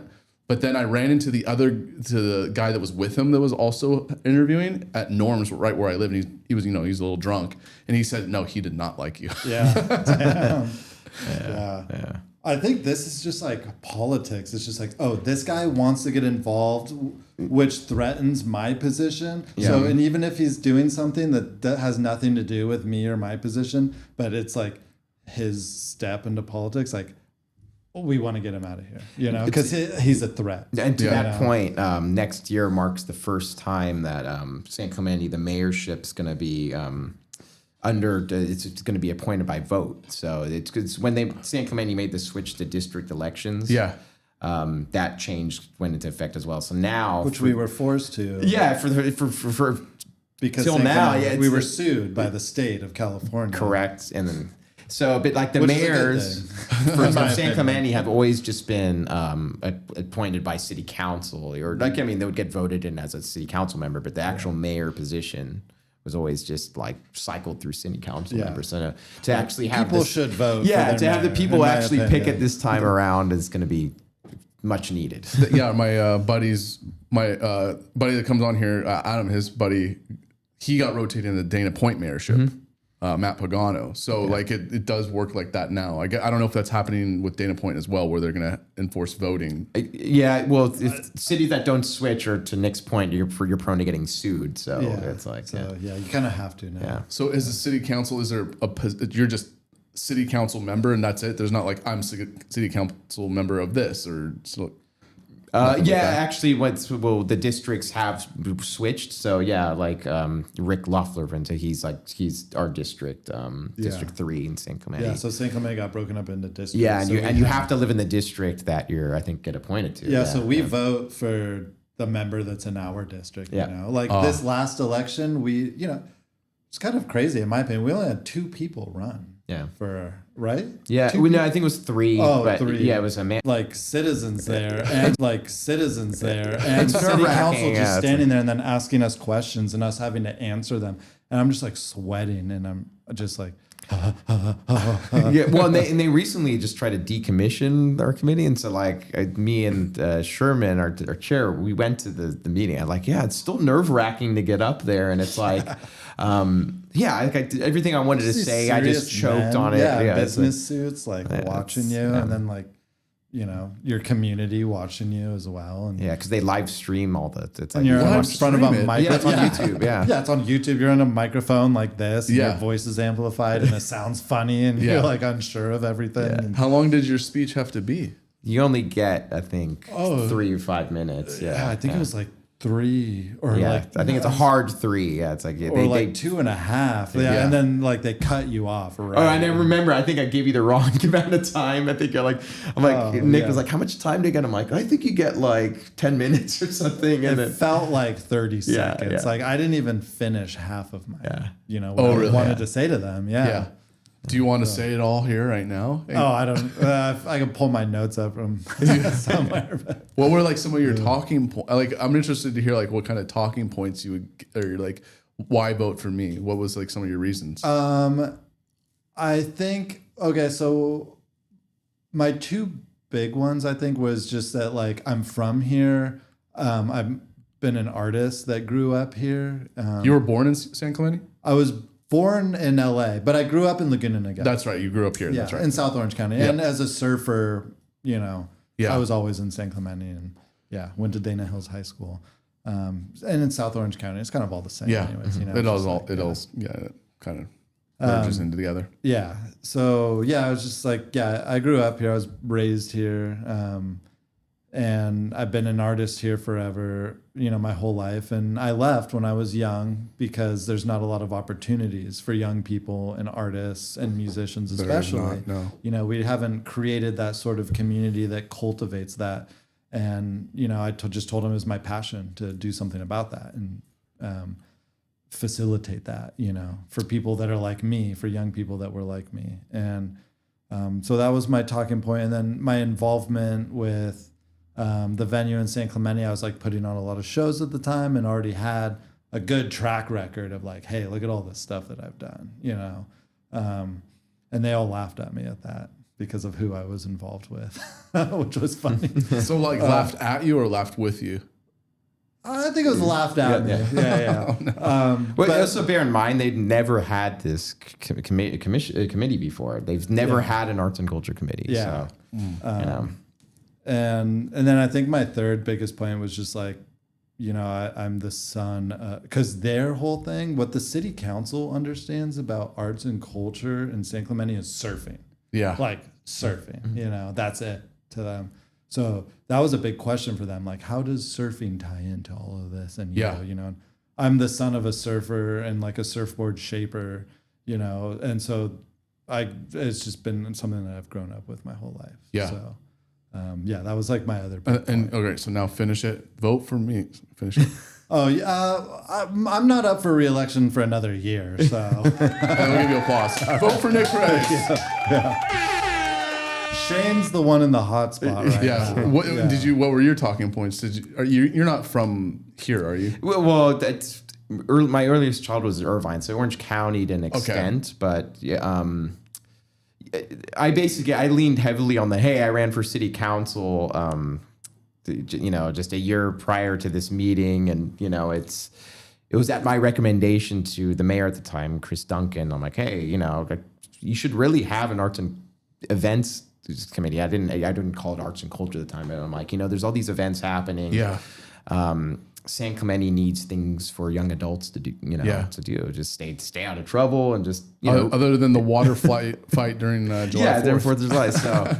So that was kind of like, I kept it really simple. That was just my kind of main pitch there. I'm like, hey, I've been working towards a committee of like this unofficially. You guys might as well rubber stamp it. I mean, because we're already doing the work outside of kind of this to try to bring things down here. And I had told Nick at the time, like, hey, Nick, there's 5 seats on this thing. You should like really consider it. Yeah, I did it. I had no idea. I did it because Shane told me, like, consider this. And I was like, oh, yeah, of course. I mean, there was no commitment, really. Like, we only have to meet it was kind of like a no-brainer, especially until we joined like 7 subcommittees. Yeah, exactly. And then our plate got a little full. But it's just, especially from the live music side of things, I knew, like, Nick was the right expert for that kind of thing. Because Shane was more involved in local politics than I was, Mm-hmm. So he's the one that told me about all of it, and I was like, oh, cool, yeah. It's always the person that's like doesn't think to run for politics is always a good candidate, right? Oh, it's always been my dream. Yeah. So, just because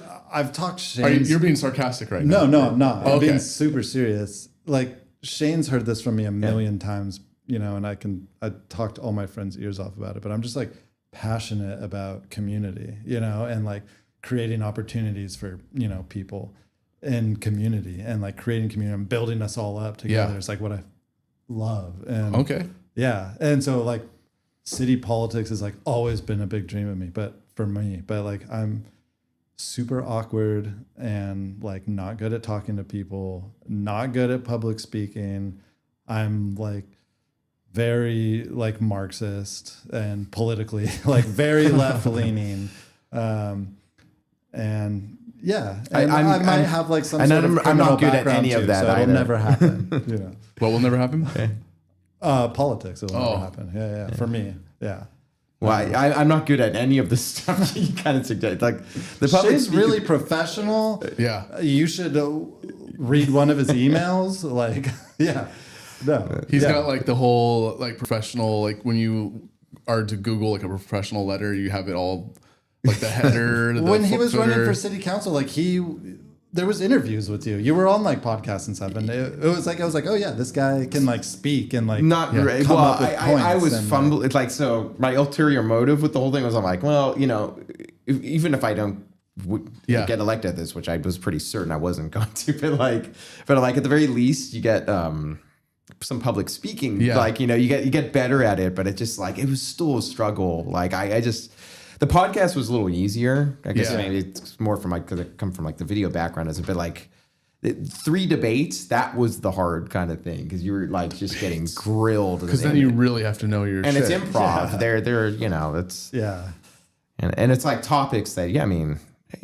It's like you can't really go to school to be a council member. There's not study politics or political science, but it's not going to like necessarily translate to those what you need. Yeah. What are some of like these grilling questions they ask you? You can remember any of them? Well, I remember they ask you.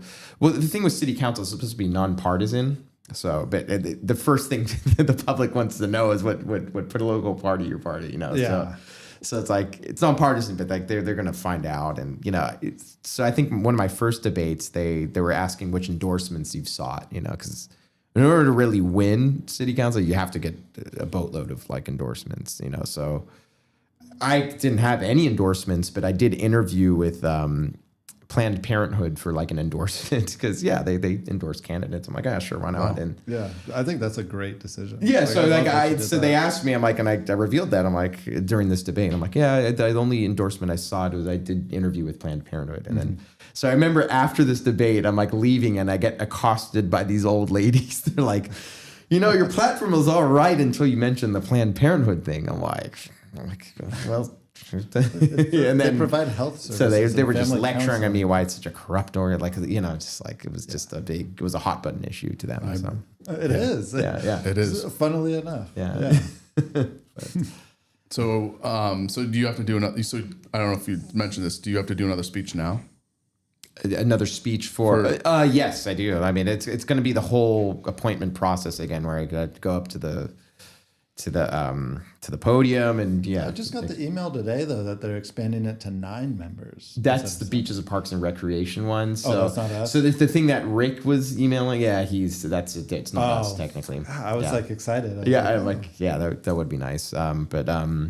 Yeah, so it's a pitch again, but this time I'm going at it from like, I've already been serving on this committee. Yeah. It's just so as an incumbent, you kind of have hopefully an edge. But it's 3 openings. So we're actually, one of the persons on our committee is not seeking another term. So we're going to have a third new person. Let's say I get reappointed, we'll have a third new person. It could be 3 new people, but you know. Are you going to mention that like we run the art crawl?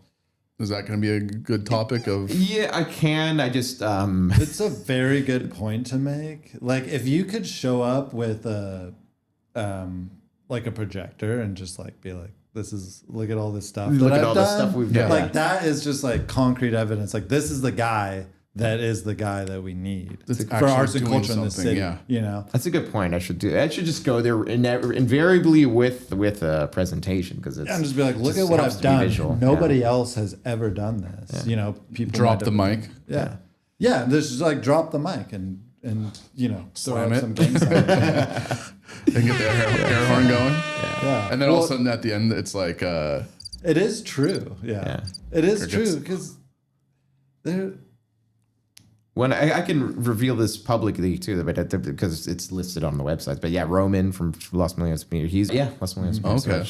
Okay. So yeah, I mean, he would be a great fit for it. So I'm not gonna disagree. He seems like he would be a good candidate. He's kind of like in a central. Well, he cares about the community. So even if I don't get reappointed and he gets in, then at least Nick will have someone he's been working with, and And it's not about you winning; it's about the the community of San Clemente winning. Yeah, Yeah, well, of and they course. were ready to kill off this committee. I mean, they were like, But regardless of that, the city council like obviously doesn't make the right decisions every time. Yeah. You know? Yeah, it's hard to.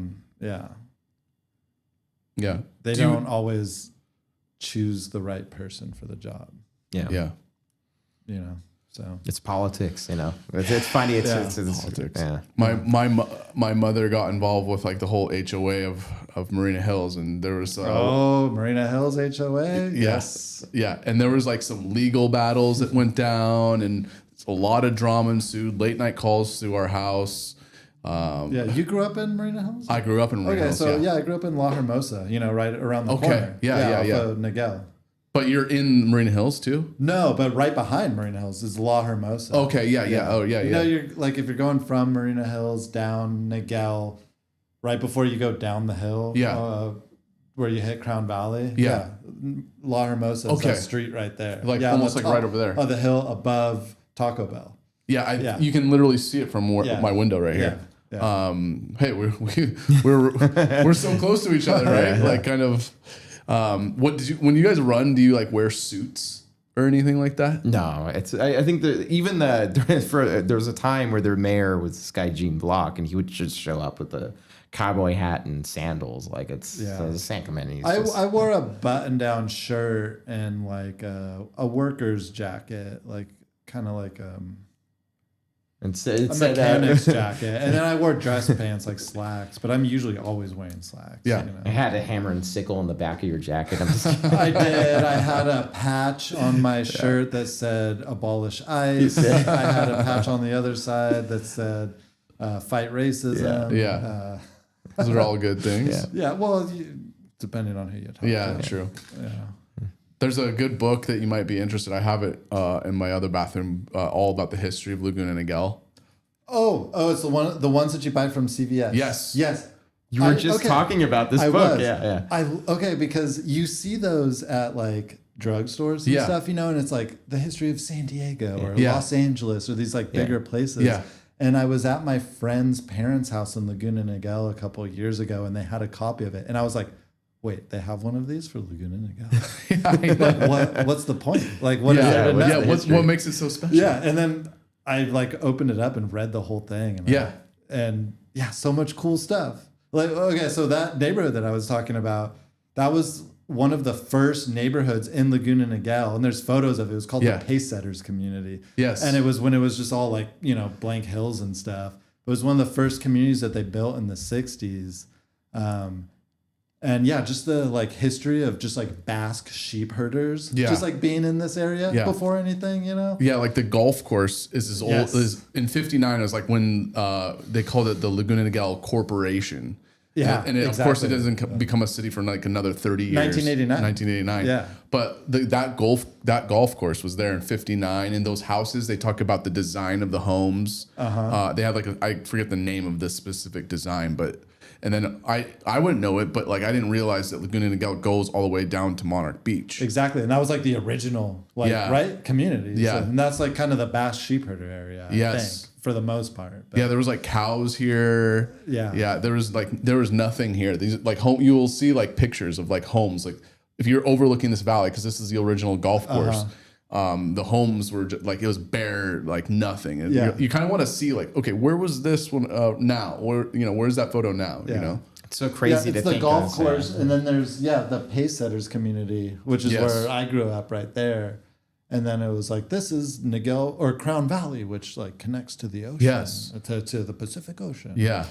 Well, and then there's a photo of the shopping center where Gelson's is on the corner of Crown Valley and PCH. Yes, yeah. You know? Yeah. And And that's considered Laguna Niguel still. Yeah, exactly. But there's a photo of a band, and it's like 1963 teenage rock and roll band, like performing at the shopping center, and it's like these kids with long Beatles cuts, like playing rock and roll, and I'm like, what? That shopping center looks like it was built in 2005. Yeah, like, but something changed. Was there before, I guess. But before Starbucks. And then I also have one of Dana Point that I'm like in the middle. Yeah, Dana Point. Yeah. A lot of history. Good reading material. It is. It was a crazy thing. Like 1989 really wasn't that like long ago. It's like, no, but people were living here a lot. Yeah, I know. But it's just like, wow, that's because I was just when Nick was telling me this story, I was like, yeah, like I remember when El Toro was El Toro. That was like the name of that area. And now it's like Lake Forest, and it's just, Well, I moved here in '91, so we were like 2 years in of the city. Yeah. At Marina Hills when it was like not even fully built. It was homes were still being put up the hill from us. Yeah. Yeah. And that was fun for me as a kid because I like to climb things. So I just climb all the big piles of wood and stuff. Yeah. You might know this because I talk about it all the time, but I'm actually like obsessed with South Orange County culture and history. Orange County as well, like at large, but specifically like South Orange County. Yeah. Like, I think it's just because I grew up here. That's why I moved back. Like when I was 19, I moved out of here. I was like, fuck this place. I'm never coming back. Same, like, same mindset. You know, all these people suck. Like, and I can't. I'm too cool for everybody. Yeah, exactly. And I came back and was like, I don't know. I was missing it down here a lot for whatever reason, and came back with like this like weird sense of pride. And all of my friends that are from here but like don't live here anymore like still make fun of me for it. For moving back? That and just like for sticking up for it, Yeah. Like you don't have to defend. Yeah. It's like hardcore sticking up for like South Orange County, even though there's like not a lot to stand up for. Yeah. But yeah, I'm obsessed with it down here. And I think it's because there's so many cool like fringe, like subculture things that happen down here. And I've just personally known so many cool people who were raised here. Yeah. And for the most part, don't live here anymore, but like did really cool things. Mm-hmm. Yeah. Like mostly artistically and like live in other places now, but just like how this area has bred so many cool, interesting, talented people, and I just think that's something cool to be celebrated and like talked about and like remembered, like I have a collection of my friend's songs that he like wrote living in Laguna Niguel, and like some of them are about Laguna Niguel. Yeah, like Laguna Niguel, like one of the most boring places in the world. Like, literally so boring, but it like spoke to me. And I'm like, I understand this. It's like about a young person who like got into drugs at a young age and ended up like blowing his brains out. You know? And like. And hearing them sing about these like street names, and where they used to hang out. And I'm just like, dude, I relate to this so hard because like I was there, Yeah. Yeah, it's like I wish the city kind of drew upon a lot of that history because it's like, it's like, there's so many of the commercial real estate developments where like, that food hall is like Oingo Boingo used to play there. And it's like, there's all these just stories and, it's like, wow, Yeah. Well, I think for the most part, it's just, it still is the same. It's those like real estate development, the Aliso Viejo company or whatever that like just like started this. There's whole one city. of Aliso Viejo, by the way. I know. I'm like, what are you gonna do? It's a lot more boring than Laguna Niguel one. There's literally nothing out there. All the photos are just like men in the 80s in a boardroom, like with a whiteboard in front of them, just being like with plans mapped out of the city. San Clemente probably would have a good one though. Yeah, definitely. Well, there's a lot of history. Because like Nixon's, Hansen, he was a. Yeah, they gave me actually a Ole Hansen book when I went through all the city stuff, and it's like it's a tiny little. It's more like a zine, but it's like goes through all the Ole Hansen kind of history. And, okay. Did it talk about how he died alone and in poverty? Yeah, he had like there was a lot of like land debts and stuff. Yeah. But he was the founder of San Clemente Base. He was like the first mayor. And where have I seen that street though? Where's Ole Hansen? I know that street sounds familiar. Well, there's a lot of landmark buildings. There's Ole Hansen Beach Club. There's all of those old 1920s, 1930s Spanish style homes that you see in San Clemente, that architecture is called Ole Hansen style. Okay. Yeah. Okay. Yeah. Yeah. Because when he founded the city, he like he made like a law or some decree where it's like every home Has needs to to be be, in that style, this yeah. style. And so that was the master plan for San Clemente. But then the Great Depression happened, and then people were like, we can't afford to like build homes like this. We need to reduce the size a little bit. Yeah. Well, not just the size, but the materials and stuff. But yeah, and the city still tries to like preserve that look where they can, but it's like Those homes are probably expensive as oh my yeah, super well expensive. they're like highly sought after. Yeah, one on our street, sold a couple of years ago. Yeah. And, If you basically have one, you restore it, and Yeah. that's the way to go. I mean, because it's a timeless kind of architectural look. It goes by the name as like California colonial style in other parts of the state, but like in specific in San Clemente, it's Ole Hansen. Yeah. yeah. Yeah, I wanted to move down there, but there was nothing affordable. I mean, because I bought this place, but like there was nothing listed in the price range I was looking for down there. Yeah. Because and I'm like, do they even sell anything down there? It's like only rent. Do they only rent? San Clemente's it's tricky. I mean, it's we were both pandemic kind of moves. So Yeah, we moved got like during like quarantine. Yeah. And I feel like I got lucky with yeah. like I just quarantine got lucky prices. with my where spot. Yeah. a lot of people weren't making big commitments at that time. Yeah. Because everything was so up in the air. And no one was making money, or not no one, but like we were all some like people were at home, especially like, because you work in service industry, and I was fortunate that I work from home, so Well, and it's weird. I think we were coming from LA, and it's like I knew I didn't want to leave like California, but I'm like, like this is probably in my 30s now. It's like I think it's a good time to just kind of leave Hollywood for then. my And God.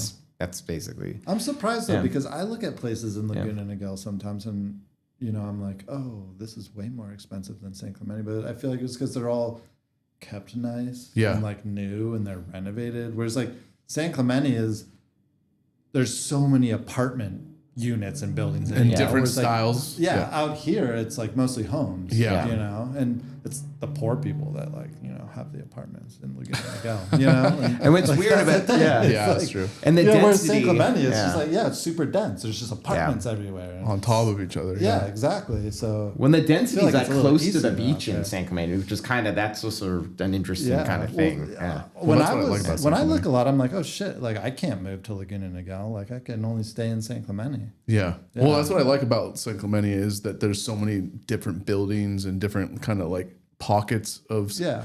Well, that's why I call it the only normal town in South Orange County, is because it has a little bit of character, where everything else around here is like, shopping mall, Yeah. like, neighborhood, it's gas station, Yeah. shopping mall. And then then there, like what River Street is in San Juan is going to become a lot of that everywhere around here, which is like, I dug it at first, but I'm like, has an inauthentic vibe, and it's just like right outside San Juan, where San Juan has like this old school vibe mostly, except for that one Mayfield. Yeah, Mayfield. Yeah, Mayfield doesn't sit in that place. It's like it's like that's- an LA bar. Yeah, that Restaurant. like a restaurant that belongs in an urban environment. For sure. Yeah, But like River Street's going to happen in the harbor, in the Dana Point Harbor. Yeah. And what's specifically like the ranch western thing is just getting so played out. cosplay cowboys. yeah. Such the perfect Well, let's go out to a bar or a restaurant and have dinner and some drinks and dress up like cowboys. Yeah. And then we'll go home. And Go to Swallows.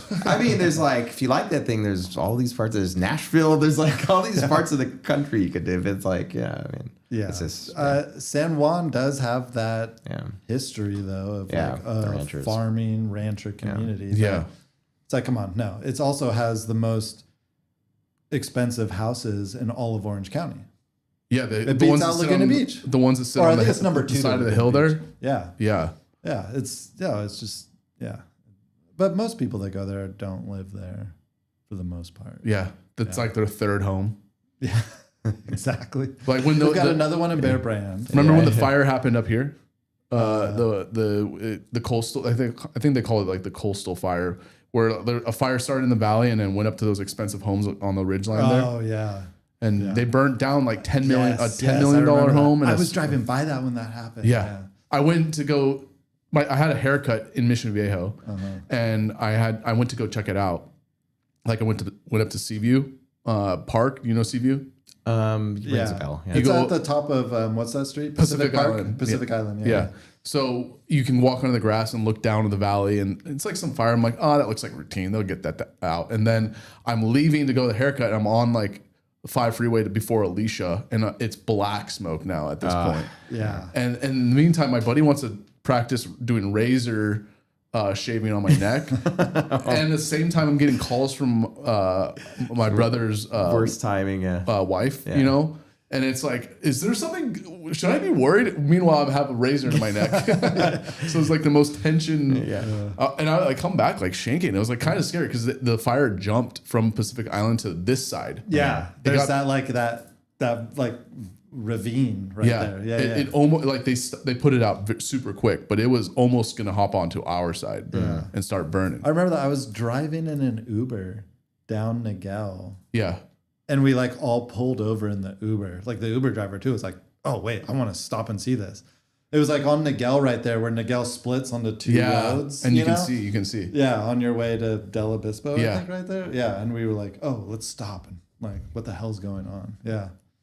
Yeah, fires, man. Yeah. I mean, it used to happen in Laguna in the 90s, and then there'd be rain in the Yeah. wintertime, and then the houses would go under from the landslides, you know. That's what was so crazy about the LA ones. Are like LA was so unprepared. Like, I mean, this thing could happen in Orange County too. Like, there was a lot of few locals. There was a landslide right here Yeah.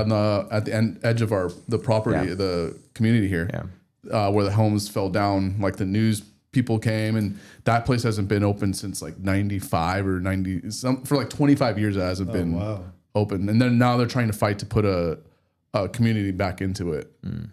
So it's pretty interesting. It won't happen again, right? I think it got voted to happen. It's gonna happen if there's space, like behind the Laguna Niguel library there. They're putting a new like office and recreation and nice. retail space right Well, there. there's old civil like buildings back there. Yeah. Like that Laguna Niguel owns. I think they're Right? getting. 'Cause I think that they're right not being next used. to where like old City Hall used to be. Yeah. Yeah. So Yeah. There's a bunch of empty buildings. Yeah, and they're gonna get rid of all of that apparently. Yeah. Right behind where the fire station is. Yeah. Yeah. Exactly. Because that's just like empty. That's empty space right there. Yeah, it is. And hey, any empty space is It's realtors' down here. dream. Yeah. Developers. Well, let's. I think we should call it. We're right at about 7 p.m. here. Cool. I thought that went pretty smoothly. Oh, yeah. How do you all feel about that? Great. Good. Yeah. Sorry for all of you that we just went into like the talking about history of Laguna Niguel and South Orange Yeah, County. we gave a little history lesson on Laguna Niguel. Well, thanks again for coming on to the show. I'm always happy to have you guys here. Anytime you guys want to come on, let me know. And everybody, go Jeff yourselves. I love you all. Have a lovely evening, and we're going to call it an evening. There you go. Bye. Thanks. All right, let me do this really quick.